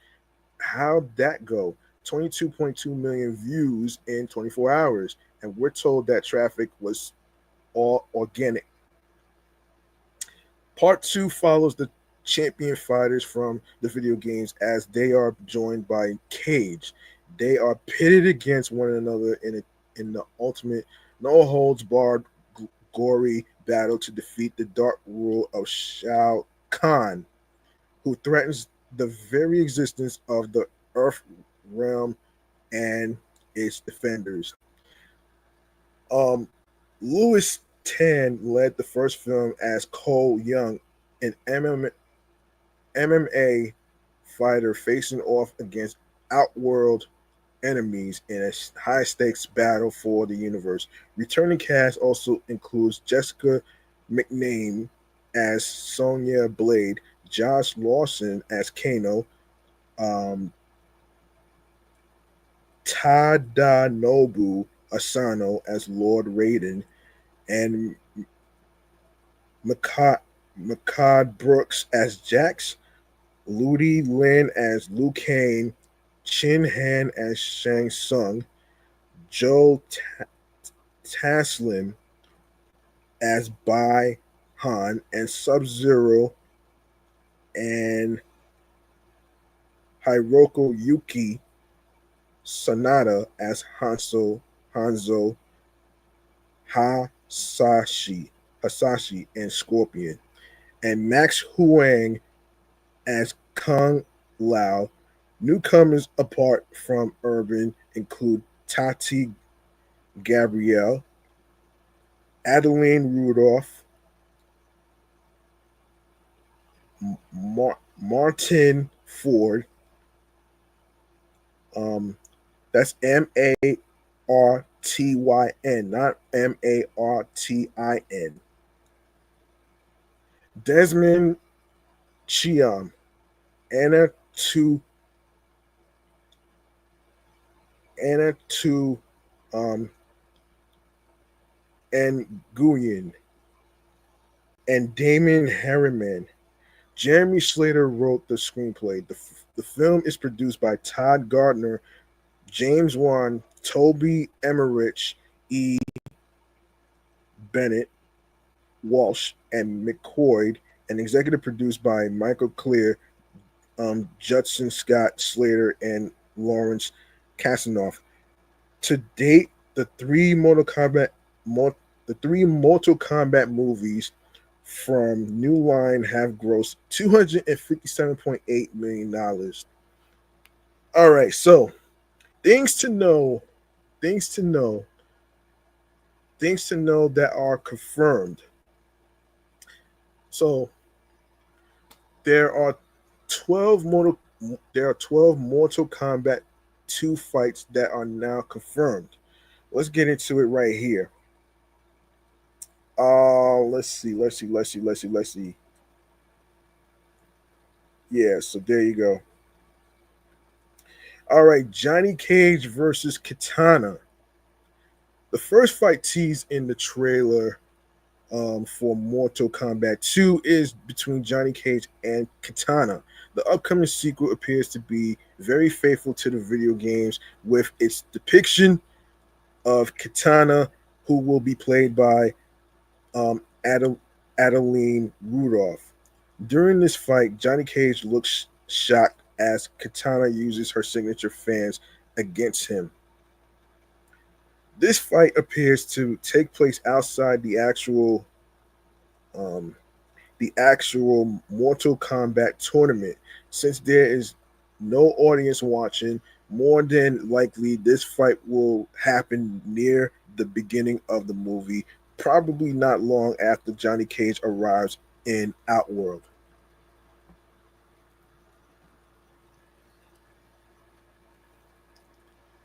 Give me one moment here.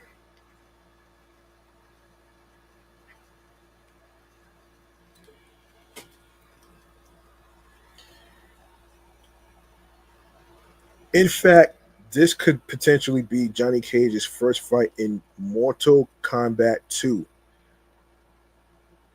While they seem to be enemies in this fight scene, Johnny Cage and Katana will likely end up being allies in the sequel.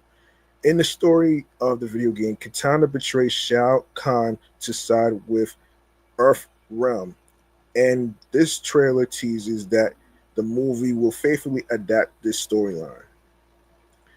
Shao Kahn versus King Gerard.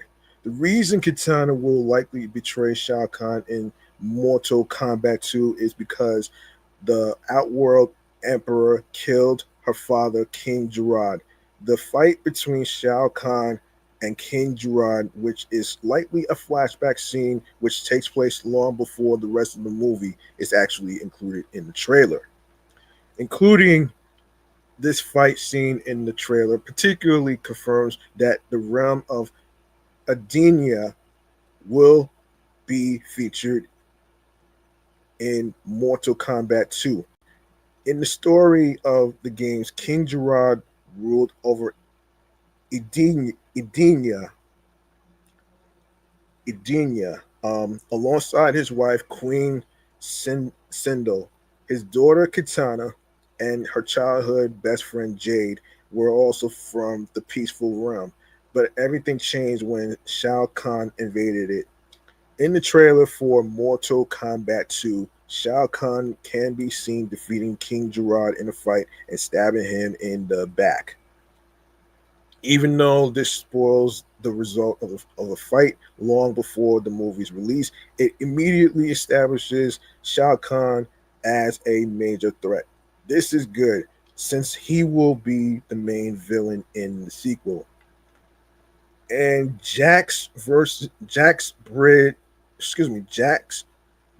Briggs versus Unknown Outworld Warrior. Oh boy. In the trailer for Mortal Kombat 2, Jax can be briefly seen fighting an unknown warrior. His opponent doesn't really resemble anyone from the video games, so she could potentially be a brand new character. Excuse me. In the trailer, the mysterious fighter wears a dark outfit, a mask that covers her mouth, and seems to primarily fight with a staff. Jax was one of the main Earthrealm champions from the first movie and is a fan favorite character. So it will be great to see him in action in Mortal Kombat 2. Since this masked character is unknown and doesn't appear to be very important, Jax will likely be able to easily defeat her in the movie. Cole Young versus Jax Briggs versus Liu Kang. Just after he is seen fighting the unknown outsourced warrior, a shot of Cole Young and Liu Kang fighting together is shown in the trailer. Since all three of these characters are Earth Realm champions, this is definitely from a training scene in Mortal Kombat 2. In the building above their training grounds, this shot also features Johnny Cage and Sonya Blade watching them. Therefore, this training scene could be the first time Johnny Cage um, meets Cole Young, Liu Kang, and Jax in the movie. It's possible that he will join in and fight with the other champions during this scene.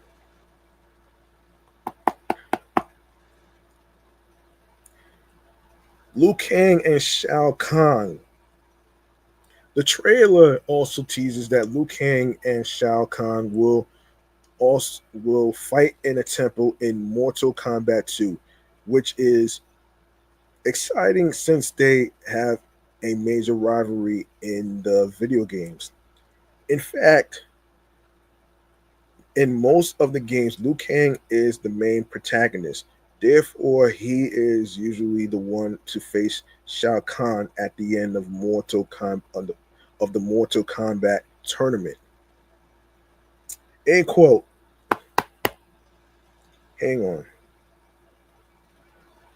Hang on.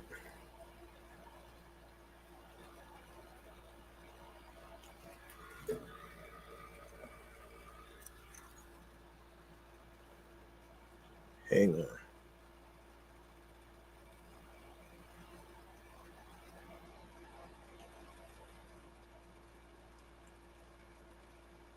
Hang on 1 second. Let me see where I left off here.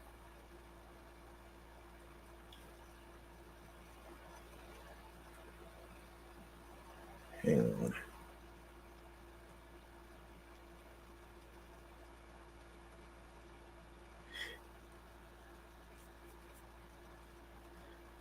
Okay, it is also amazing to see Shao Kahn wielding his iconic Wrath Hammer during this fight as he faces the flames. However, based on the trailer, it seems like Johnny Cage may be the Earth Realm champion to face the Outworld Emperor. This may disappoint some Liu Kang fans, but at least the Shaolin monk will be able to fight against Shao Kahn at another point in the movie. Not much of this fight is shown, but Liu Kang summons two flaming pillars, which could possibly be dragons. His signature dragon fatality, made for made for a great moment in the first movie. So it would be great to see a similar move in the sequel. It is also amazing to see Shao Kahn wielding his iconic Wrath hammer during this fight as he faces the flames. Johnny Cage versus Baraka. Johnny Cage's fight against Baraka gets a lot of attention during the trailer for Mortal Kombat 2. Once again, the former Hollywood star is in disbelief while fighting Baraka, but seems to hold his own against Tak Tak the Tarkatan general. Johnny Cage dodges many of Baraka's attacks in the trailer, but this definitely won't be an easy fight for him. In the games, Baraka is the general of the Takartan Horde and is loyal to Outworld. Because of his appearance, specifically his razor sharp teeth and the blades that stick out of his arms, Baraka will definitely be one of the scariest Outworld enemies in Mortal Kombat 2. Ever since Baraka was announced to be in the sequel, fans have been waiting to see if the movie will do the character's fantastic design justice. Without a doubt, this is the best Baraka has ever looked in live action. So it will be great to see him fight in Mortal Kombat 2. Katana versus Jade. Based on the trailer, it seems like Katana and Jade will be two of the most prominent characters in Mortal Kombat 2. While they are seen fighting in the trailer, it seems to be completely friendly. During this fight scene, they both appear to be smiling, which makes sense since they have been best friends for most of their lives. This fight scene takes place in a in a lush green forest, and it's possible that this is E- E- Edenia before Shao Kahn's invasion. After the invasion, both Katana and Jade will be taken to Outworld. Therefore, they will likely be fighting against Earthrealm's champions at the beginning of the movie. However, as mentioned, it seems like Katana will betray Shao Kahn in Mortal Kombat 2. If this movie story stays true to the games, then Jade will side with Katana and also betray the Outworld Emperor. Clearly, Katana and Jade are great friends in the franchise, and it will be amazing to see them train with each other in the upcoming movie. Sonya Blade versus Sindel. While Katana and Jade will both likely betray Shao Kahn, it's possible that Sindel will remain by his side and be a major villain in Mortal Kombat 2. In the trailer, Sindel can be seen fighting Sonya Blade, one of the most prominent Earth Realm champions. During this fight, Sindel performs her Banshee Scream, which is one of her signature moves from the games. Not much of this fight is shown in the trailer, but it will be great to see these characters face each other. Sindel could actually end up being one of the most powerful Mortal Kombat 2 characters, possibly even stronger than Shao Kahn. So it should be interesting to see what the result of this fight is. Scorpion versus New Cybot. The fight between Scorpion and Baihan New Noob Cybot is saved for the end of the trailer, but arguably gets the most attention. This rematch is highly anticipated in the sequel after the events of the first movie. The first film opened with Bai-Han killing Hanzo Hasashi Scorpion along with his family. It would be surprising if the trailer for Mortal Kombat 2 spoiled new Cybot's death. So there must be something else going on here. However, at the end of the 2021 movie, Scorpion returns and teams up with Cole Young to defeat Bai Han. Since Bai Han returns as the Wrath Ninja Noob Cybot in the games, this rematch was expected for Mortal Kombat 2, taking place in the Nether Realm. It looks like this fight will be great, but it's surprising that Scorpion seemingly kills Noob Cybot in the Mortal Kombat 2 trailer. In the trailer, Scorpion uses his chains to pull Noob Cybot closer to him and then slices him in half with his sword. It would be surprising if the trailer for Mortal Kombat 2 spoiled Noob Cybot's death. So there must be something else going on, something else going on here. Regardless, it will be exciting to watch these characters fight again in the film. Liu Kang versus Kung Lao versus Unknown Fighter. Even though his soul was sucked up by Shang Tsung in the first movie, the trailer for Mortal Kombat 2 confirms that Kung Lao will return in the sequel. Early in the trailer, Kung Lao and his old friend Liu Kang face off in a location that is clearly a homage to to the Portal Arena, which first debuted in the second Mortal Kombat game. Later in the trailer, Kung Lao throws his deadly hat towards Liu Kang and another character, confirming that a fight will take place in this location. Since this fight is only briefly known in the trailer, it is unclear who the third character involved is. We only see them from behind, but it could potentially be Cole Young or even Scorpion. Based on this tease in the trailer, it seems like Kung Lao may be an antagonist for Mortal Kombat 2. This would be a complete reversal of his role in the first movie, but would make sense since he has served as a villain in the games like Mortal Kombat X and Mortal Kombat 11. Um, Shao Kahn versus Kitana. The end of the Mortal Kombat 2 trailer also shows Kitana attacking Shao Kahn. No, excuse me, Shao Kahn with her fans, seemingly confirming that she will turn on him in the movie. Even though Kitana's fan doesn't seem to penetrate Shao Kahn's hang on a second, Shao Kahn's armor during this fight scene. This will still be a major betrayal in the movie. Kitana attacking Shao Kahn and siding with Earth Realm may very well lead to Johnny Cage and his other allies defeating the Outworld ruler.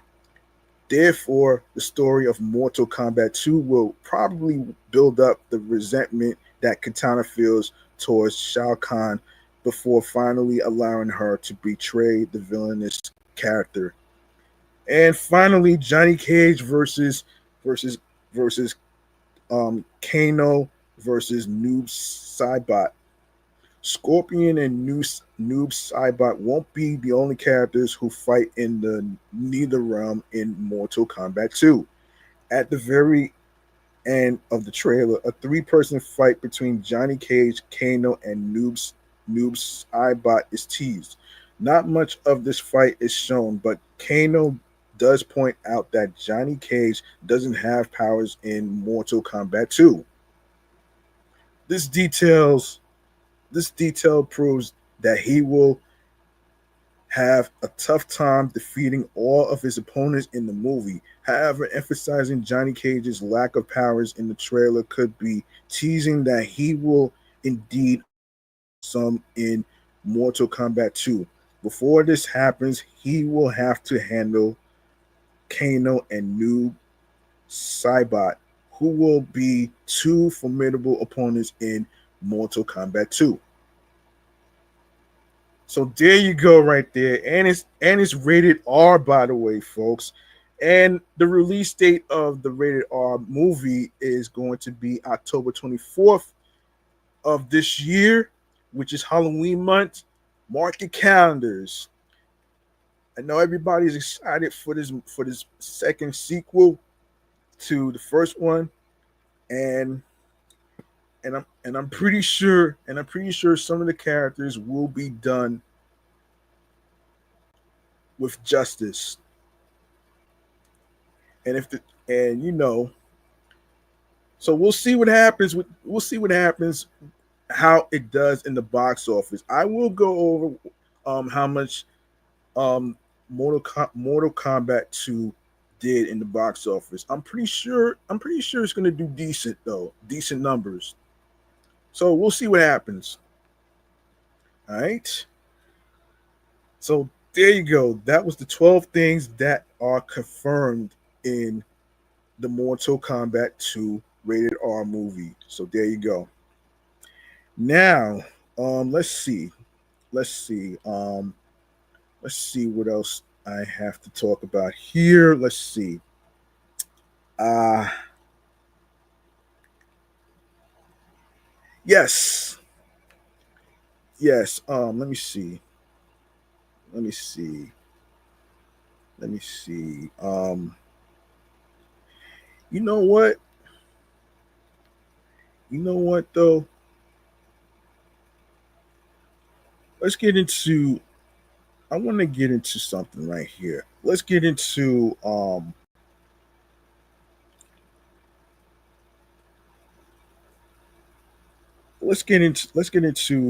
some fun activities to do for the week and weekend. All right. So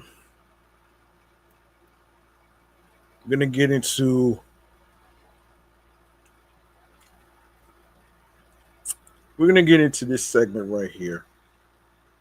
Um, Here we are. Now, um, if you are new to this, if you are new to this podcast platform right here, and if you don't know about this segment, this is basically me um informing you and giving you recommendations on some fun activities to do for the week or weekend. All right. So here we go. Here we go.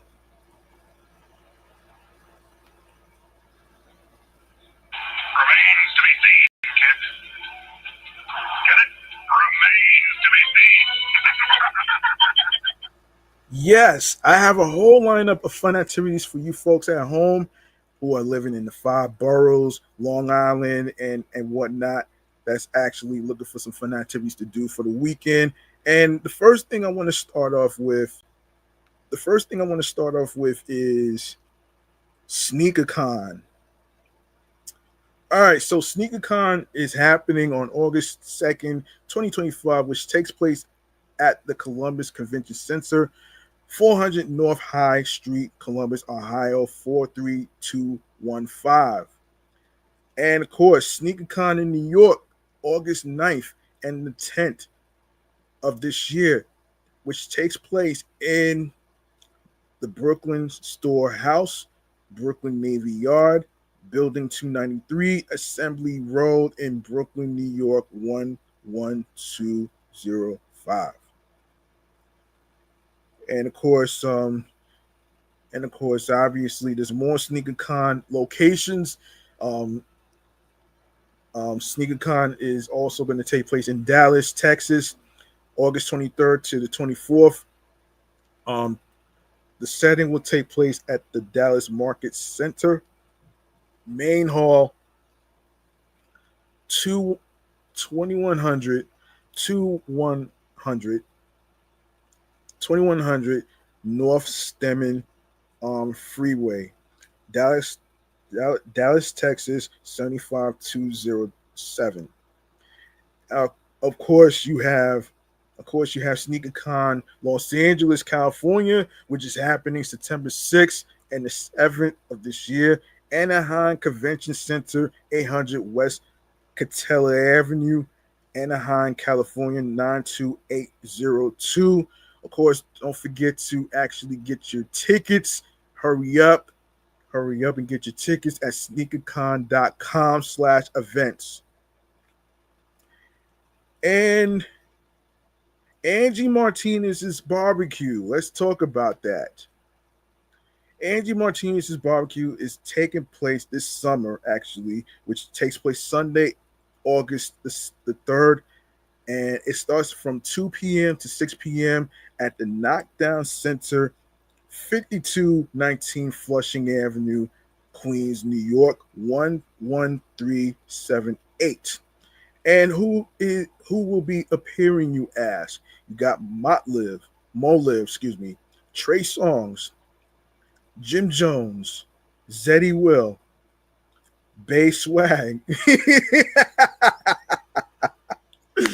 Wow, these nicknames are so fucking funny, man. I'm sorry. You have the ultimate karaoke experience. Girls Love Karaoke is coming to Angie's Summer Barbecue. Girls Love Karaoke, and you can sign up for our Uno tournament at Power 105.1 Power 105.1 Angie's Summer Barbecue. Winner gets $500. Get your tickets before they sell out at power105.1.com. And of course, like I said, all right, so this is oh man. So there you go right there. Okay, these two already passed, so let's see.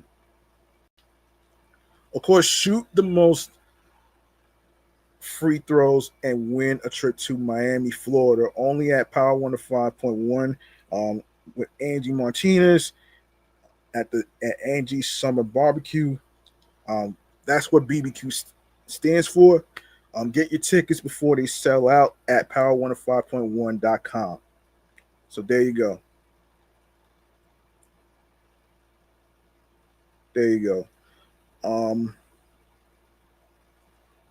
Yeah, you must be 21 and over to attend. Event starts at 2 p.m. and ends at 6 p.m. We encourage public transit. Parking is very limited. Now, directions. All bags will be searched before entering venue. Before planning your subway travel, check the MTA website for service changes and the latest accessibility information. The train Knockdown Center is a quick 15-minute walk from the Jefferson L train. Follow Flushing Avenue. You can see the map. Now, for the bus, Knockdown Center is accessible by several convenient bus lines, which includes the Q59, Q54, B57, and B38. And of course,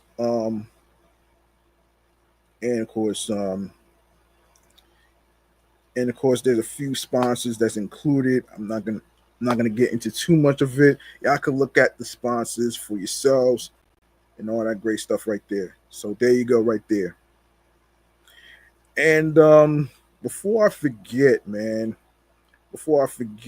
me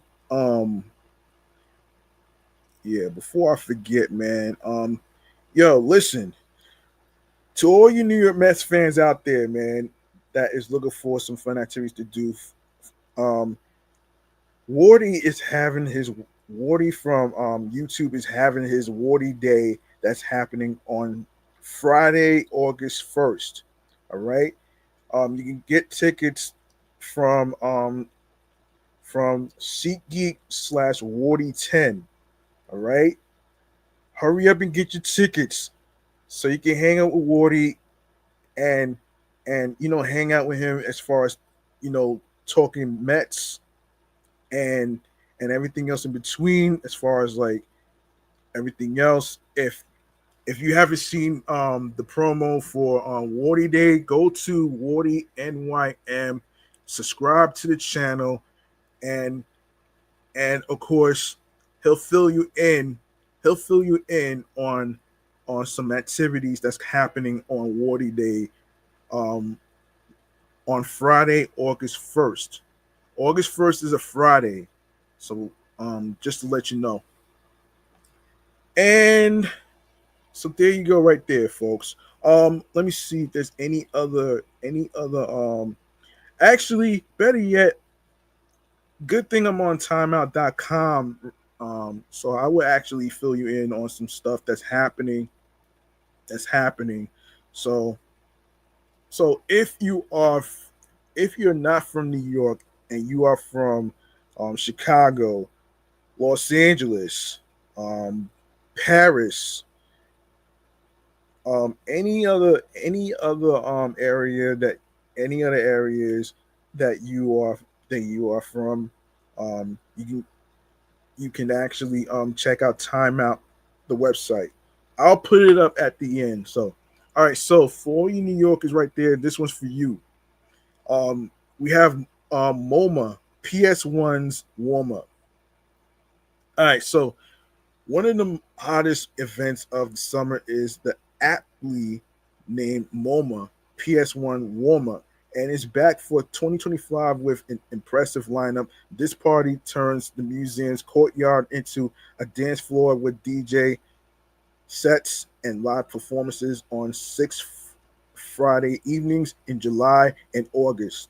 Every year since 1998, the Summer Long Music Festival at this Long Island City Art Museum explores how music can be a work of art, and this year is no exception. Think ballroom, think ballroom icons, spoken word artists, dystopian dark wave producers, and techno legends. The lineup features innovators in electronic music and celebrates new sounds from New York City and around the world. A few can't miss names include Mike Q, John Glacier, SARS, OK Williams, Special Request, and DJ Stingray, 313. You can take a look at the full lineup for yourself. Um, Wait, maybe I should go over the full lineup of what's happening here. Maybe I should, yeah. You know what? I'll do that for you folks, man. I'll do that for you. So the lineup consists of, oh shit. Oh shit. So yeah, so there's more dates actually. Besides today, actually. There's more dates. So August 1st, which is next Friday, actually, Eric D. Clark, Whirlpool Productions, Subcurrent Media, Reboot FM, Dot FM, Cashmere Radio Berlin, OK Williams, NTS Radio London, DJ Spanish Fly Memphis, and Masaki, New York. You got August 8th, Marie Davison, DJ Set, D Weed, Montreal, Loca, um, this woman um, from New York, Fred Moulton and Brandon Lopez, Tao Forms Reading Group, Concrete Husband. Oh shit! Oh shit! White Owl White Owl Records, August 15th, Special Request UK, authentic authentically plastic. Um,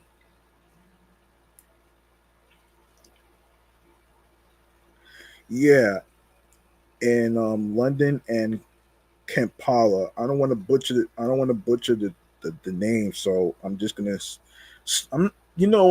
spell it out for you. NYGE NYEGE tapes. Of course, New York, Estonia, and U.S. So August 22nd, DJ Stingray, 313, DJ Travella, Natural Wonder, Beauty Concept, Mexican Summer, and of course you have some other dates. Of course, you can all right, so the general admission ticket cost is $25 in advance and $30 on the day of the show. Of course, students and MoMA members can get discounts for discounted admission to all six warm up 2025 dates. A season pass is available for $95. All tickets may be reserved at um, mo momaps1.org/warmup.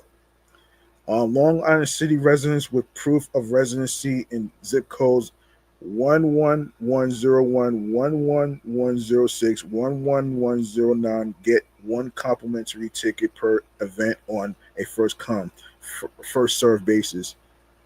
And please note that a limited number of tickets are reserved for local residents at each warm up event. So there you go, right there. There you go.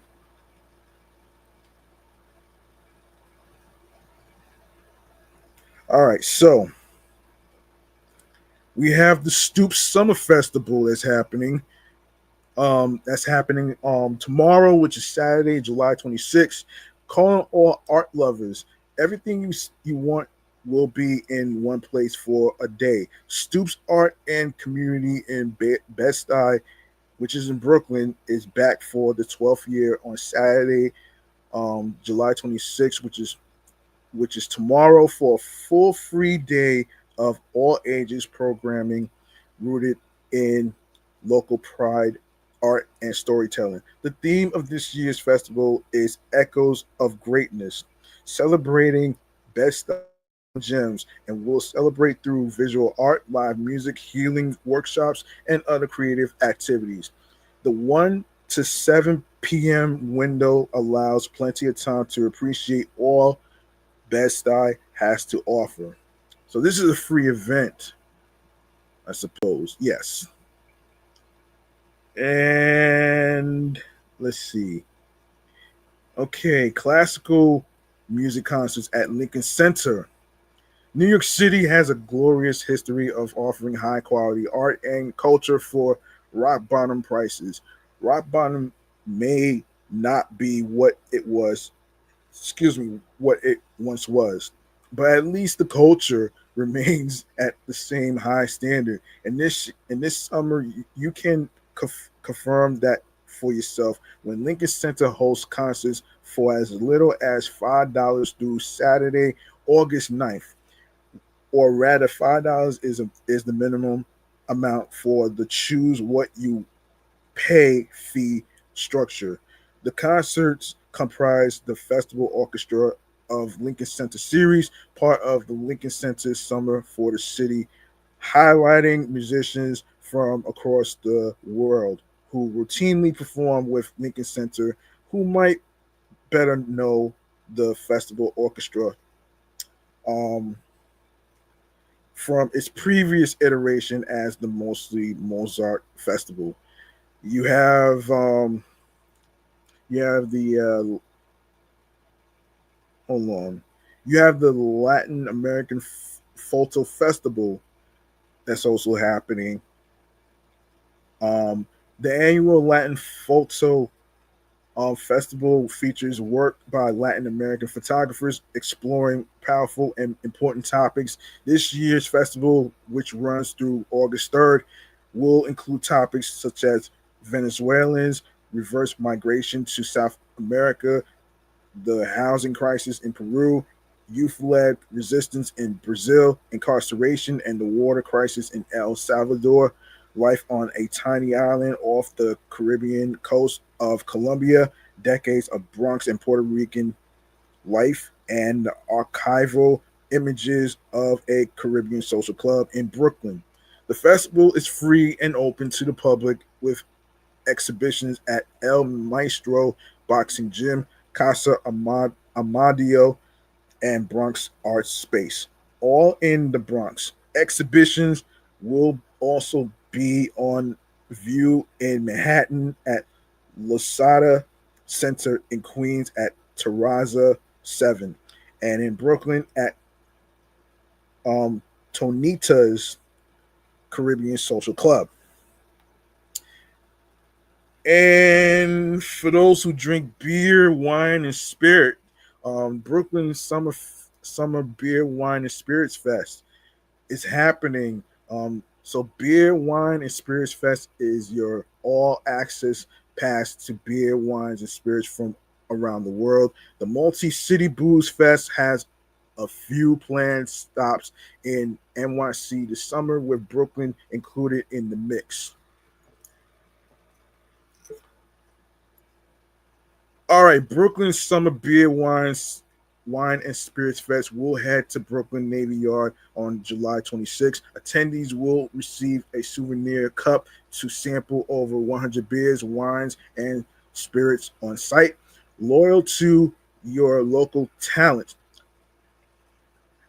Wife Brewing in Queens, Brooklyn Winery, Long Island Spy Trail Distillery, and more locals will be in attendance.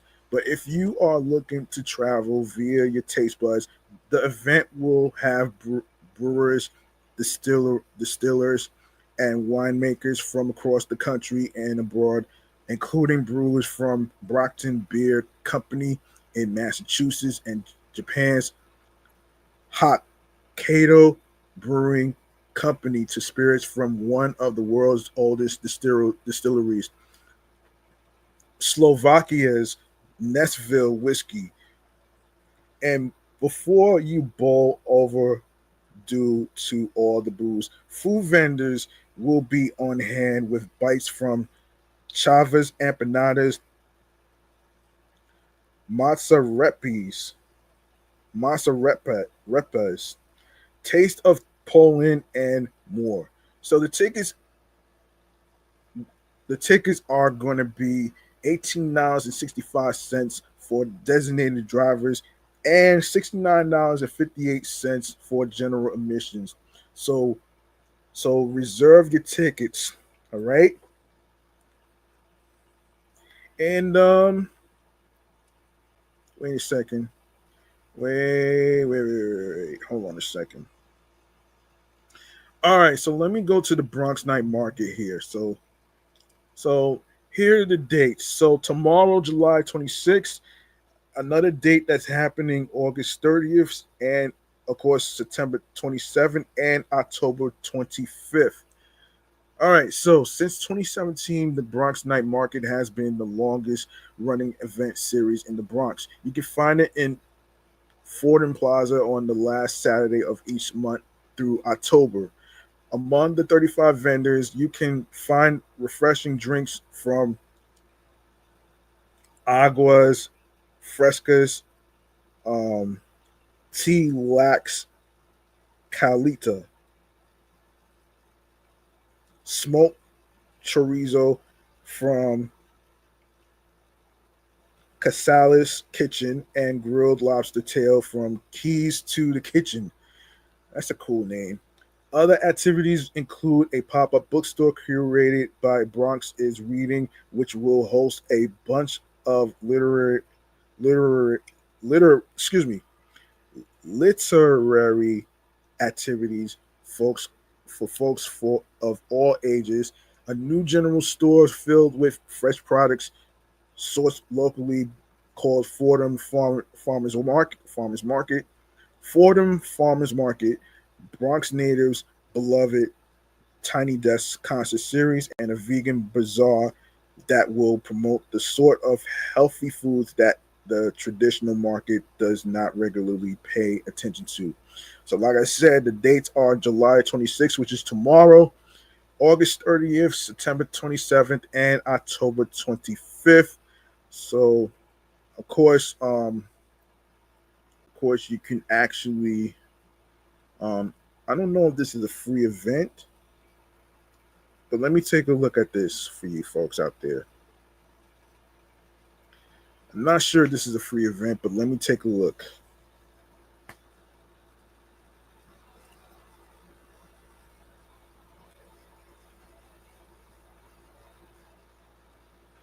Um,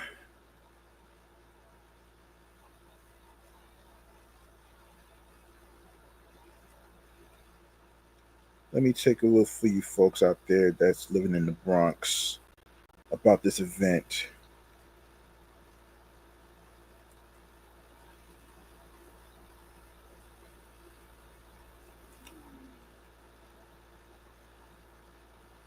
Yeah, this is a free event, folks. This is a free event. And let me see. Oh wow.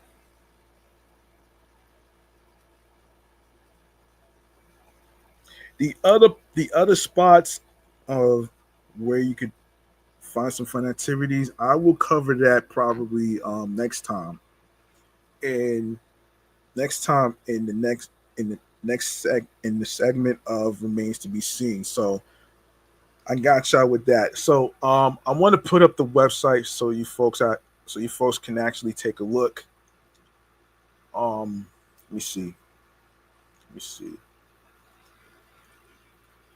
Yes, so if you are from areas like Chicago, London, Paris, Los Angeles, California, New York, and the five boroughs, including the Bronx, Brooklyn, Manhattan, Staten Island, and Queens, alongside with Long Island.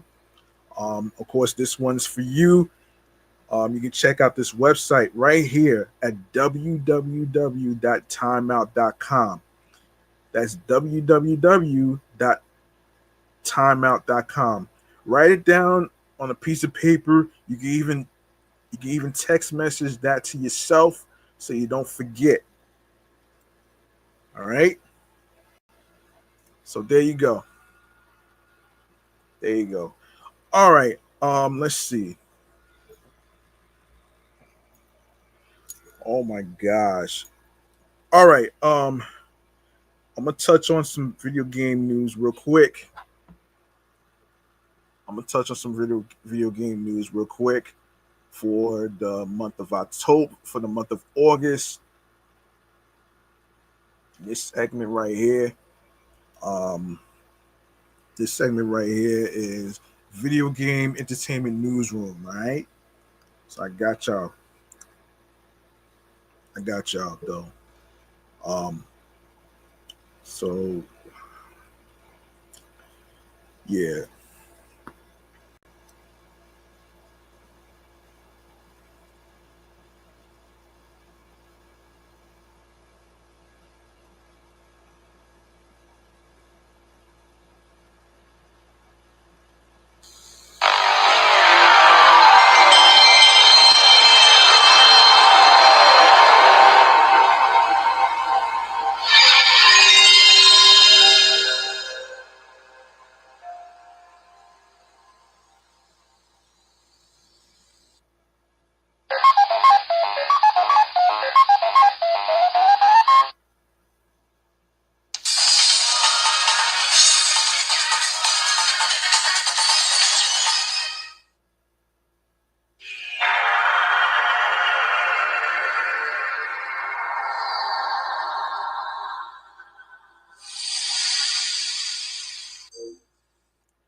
All right, let me go over some games that's coming out in the month of October. No, excuse me, August. Excuse me. I'm sorry. Um, let me see. Let me see. Yeah. All right. All right.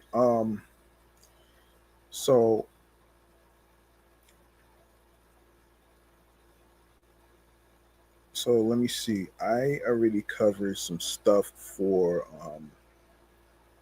the month of July in my other podcast that I do. I will talk about it here actually. So let me see.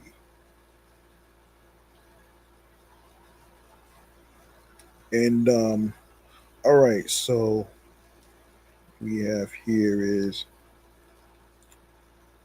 All right. All right. So let me just start from July 25th, which is today, actually. So, all right. No sleep. Hang on a second. I'm sorry about that. I'm going to get that out of here. Um, so no sleep for Konami date from AI, the Somnium files for Nintendo Switch and Nintendo Switch 2 and PC is already out today following Twilight Syndicate. Nadana comes out for PC. Also coming out for PC uh, for July 28th is Relic Bound. July 29th, Day of the Shell for PC. Achilles Survivor for PS5, PS4, Xbox Series, Xbox One, and PC. Um, Also coming out on the same day as the Day of the Shell, July 29th. Co-op Kaiju Horror Cooking for PC. Grounded 2 preview, Xbox Series and PC. Mono Monogatari, Fia and the Wondrous Academy for PS5, PS4, and Nintendo Switch. Um, Tales of the Shire, Lord of the Rings game, PC and consoles. July 31st, Cook Serve Forever, PS5, PS4, Xbox Series, Xbox One, Switch, Nintendo Switch, and PC. Also on the 31st is Dead Take, and Eartheon also comes out the same day for PC. Hi, um, High Caillou, High Fly for iOS and Android. Heartworm, Heartworm, no Heartworm, excuse me. um, Also coming out for PC. Machina PC. Um, Ninja Gaiden Ragebound for PS5, PS4, Xbox Series, Xbox One, Nintendo Switch, and PC. Time Flies for PS5, Nintendo Switch, and PC. Cattle's Post Office comes out August 4th, following for PC, following Valiant Tactics. August 5th, Defiance for PC. August 7th, 1000 Deaths for PC. Gradius Origins for PS5, Xbox Series, Nintendo Switch, and PC. August 7th, following Hidden Memories of the Gardens Between. August 7th. For Quest, PC, and VR. Remake for Nintendo Switch and PC. Um, also coming out on the same day as August 7th is Wildwood Down for PC. Mafia the Old Country, PS5, Xbox Series, and PC. August 8th, following Slackjaw. August 12th, Echoes of the End, PS5, Xbox Series, and PC. Fallen City Brawl at August 12th. Also coming out on August 12th for PC. Shields of Loyalty, PC as well. All right. I will stop right there, and I'll cover the rest of the games next time. All right. All right.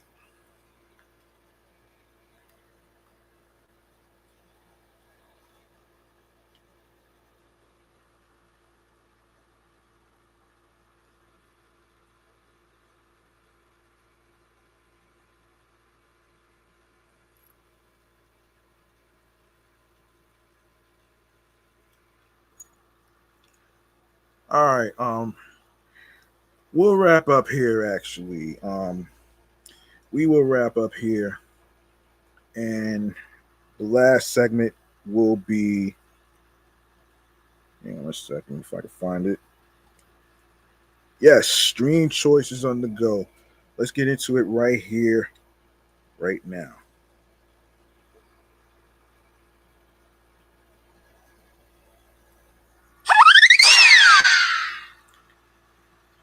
Yes, make sure you follow Off the Meat Rat Chainz New York Avenue podcast. Oh, sorry. Yes, make sure you follow Off the Meat Rat Chainz New York Avenue podcast, the comedy space, on Bluesky Social alongside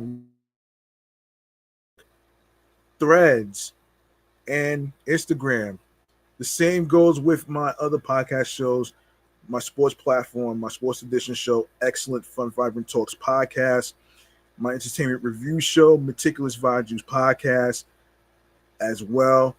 You can also follow your host with the most, G Money Stacks 555 on Threads and on Instagram as well.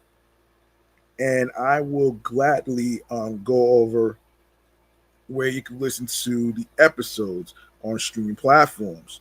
So let's get into it. So if you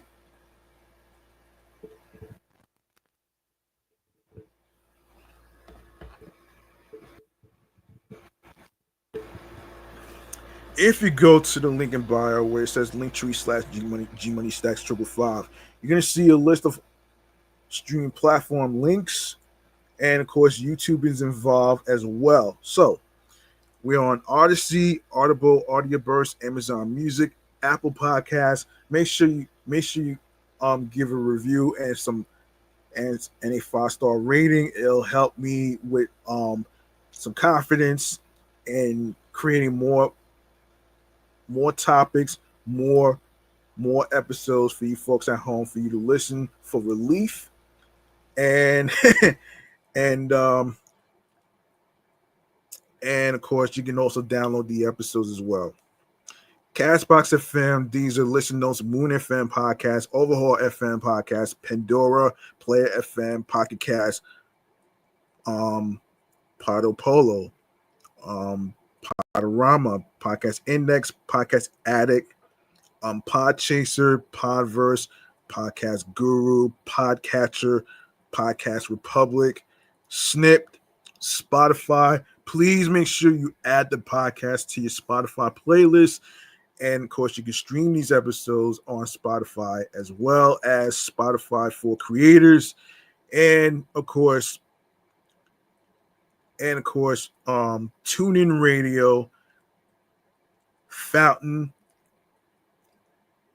Good Pods, iHeartRadio, the number one app where you can listen to your favorite music artists, such as rappers, singers, including R&B and other music genres, hip hop artists, radio stations, and of course you can listen to the show podcast episodes for free. You don't need a credit card or debit card to download iHeartRadio. All you need to do is follow the podcast, Off the Meat Rat Chainz New York Avenue podcast, on iHeartRadio and other streaming platforms that I just mentioned. And of course, YouTube. Make sure you subscribe to the channel G Money Stacks 555 for more live video episode podcast live streams. All right. And be sure to also leave a like and a comment. Let me know in the comment section how you feel about the topics in today's episode, including the trailer for Mortal Kombat 2, and of course, Superman being number one for the second weekend in a row, and other topics that I already covered. So please spread the word. Spread the word to your husbands, your wives, your boyfriends, girlfriends, people you're cool with, by sharing the Linktree link with all the streaming platform links. And one of the links is the YouTube channel page. Like I said before, I posted the YouTube link on Linktree to make it easier for you folks, so you don't have to worry about searching for the channel in the search engine. and of course add the podcast to your Spotify playlist, like I said, and of course, and video episodes that's already uploaded, and of course, be sure to also also press the notification bell so you'll be notified on when I'll be on the air via live stream recording new episodes in the in via live streams, and when I'll be on the air um via live. So yeah, there you go, man. There you go, right there, folks. So that's gonna do it for me, man. I'm your man, G Money Stacks, aka the Gregonator. And I'd like to say thank you to every single one of you who actually tuned in, who actually tuned into the episodes from every state in the United States, including Connecticut, New Jersey, the five boroughs, Cambria Heights. Shouts to you, Queens. Shouts to Brooklyn, Bronx, and other boroughs. Shouts to the people in Connecticut. Shouts to the people in California, Los Angeles, San Francisco, along with other states that I'm not going to be able to name all of them, and international spots as well. So I appreciate this, man. I really appreciate you for listening. You could have listened to any other comedy podcast in the whole world, but you chose to listen to this podcast, man. And I really appreciate every single one of you at home right here. So remember, the grind doesn't stop. Hard work pays off. If you want something, you have to work hard and earn it.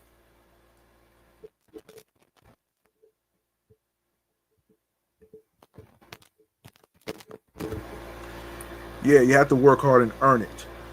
Also, also, um, be on your P's and Q's with your craft, whether you are creating and starting a podcast, topics, and all that other stuff. Don't let anybody stop you. Follow your goals and dreams, all that great stuff whatsoever, so you don't miss out. So you don't miss out on anything. So listen, and you want to make sure you be yourself behind the microphone while you are hosting your own podcast. Whatever topics you can relate to, go ahead and do it. It doesn't matter it doesn't matter of how you do it. You just go with it. Into doing a podcast, no right or wrong time to starting a podcast. So don't get discouraged. All right.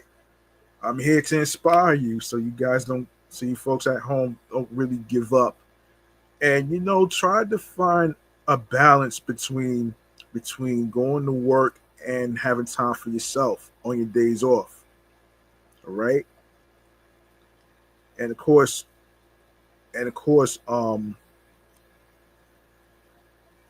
love what you do creatively, mentally, emotionally, physically, and spiritually, that gets you into your zone alongside with tunnel vision.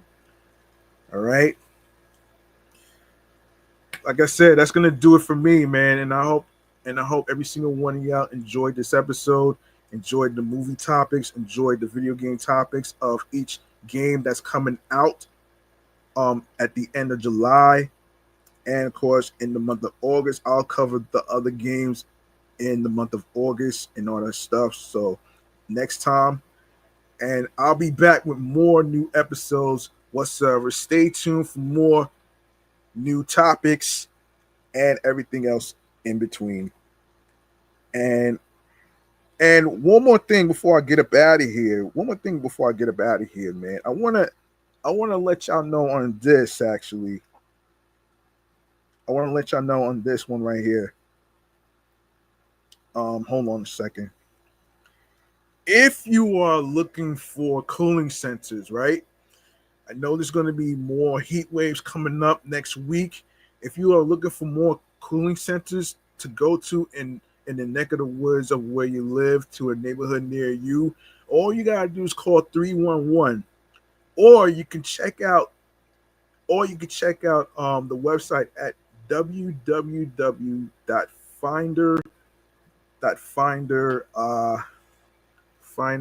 dot um hold on, let me make sure actually hold on one second here.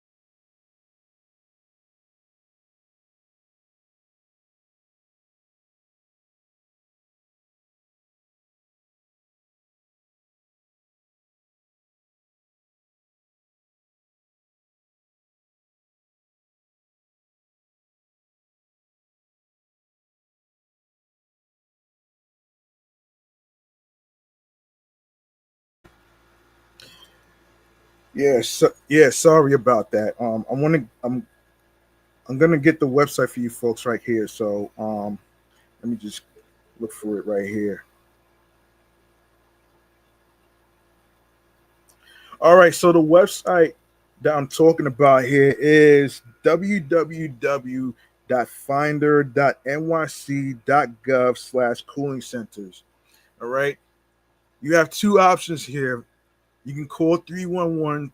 They'll give you a list of cooling centers in a neighborhood near you, or you can check out the website www.finder.nyc.gov/cooling centers. All right. So there you go, right there, man. Um, that cooling centers are like a place for you to actually cool off from hot weather, heat waves, and all that great stuff right there. So there you go, right there. All right, I'm gonna be out of here. I'll see y'all next time. On the flip side, stay cool, stay hydrated with some water. Of course, have your Gatorade with electrolytes, and if you have any popsicles, ice creams, Italian icings to help you cool you off and stuff, then that helps too. So I'm out of here. Peace and one love. Stay safe, everybody.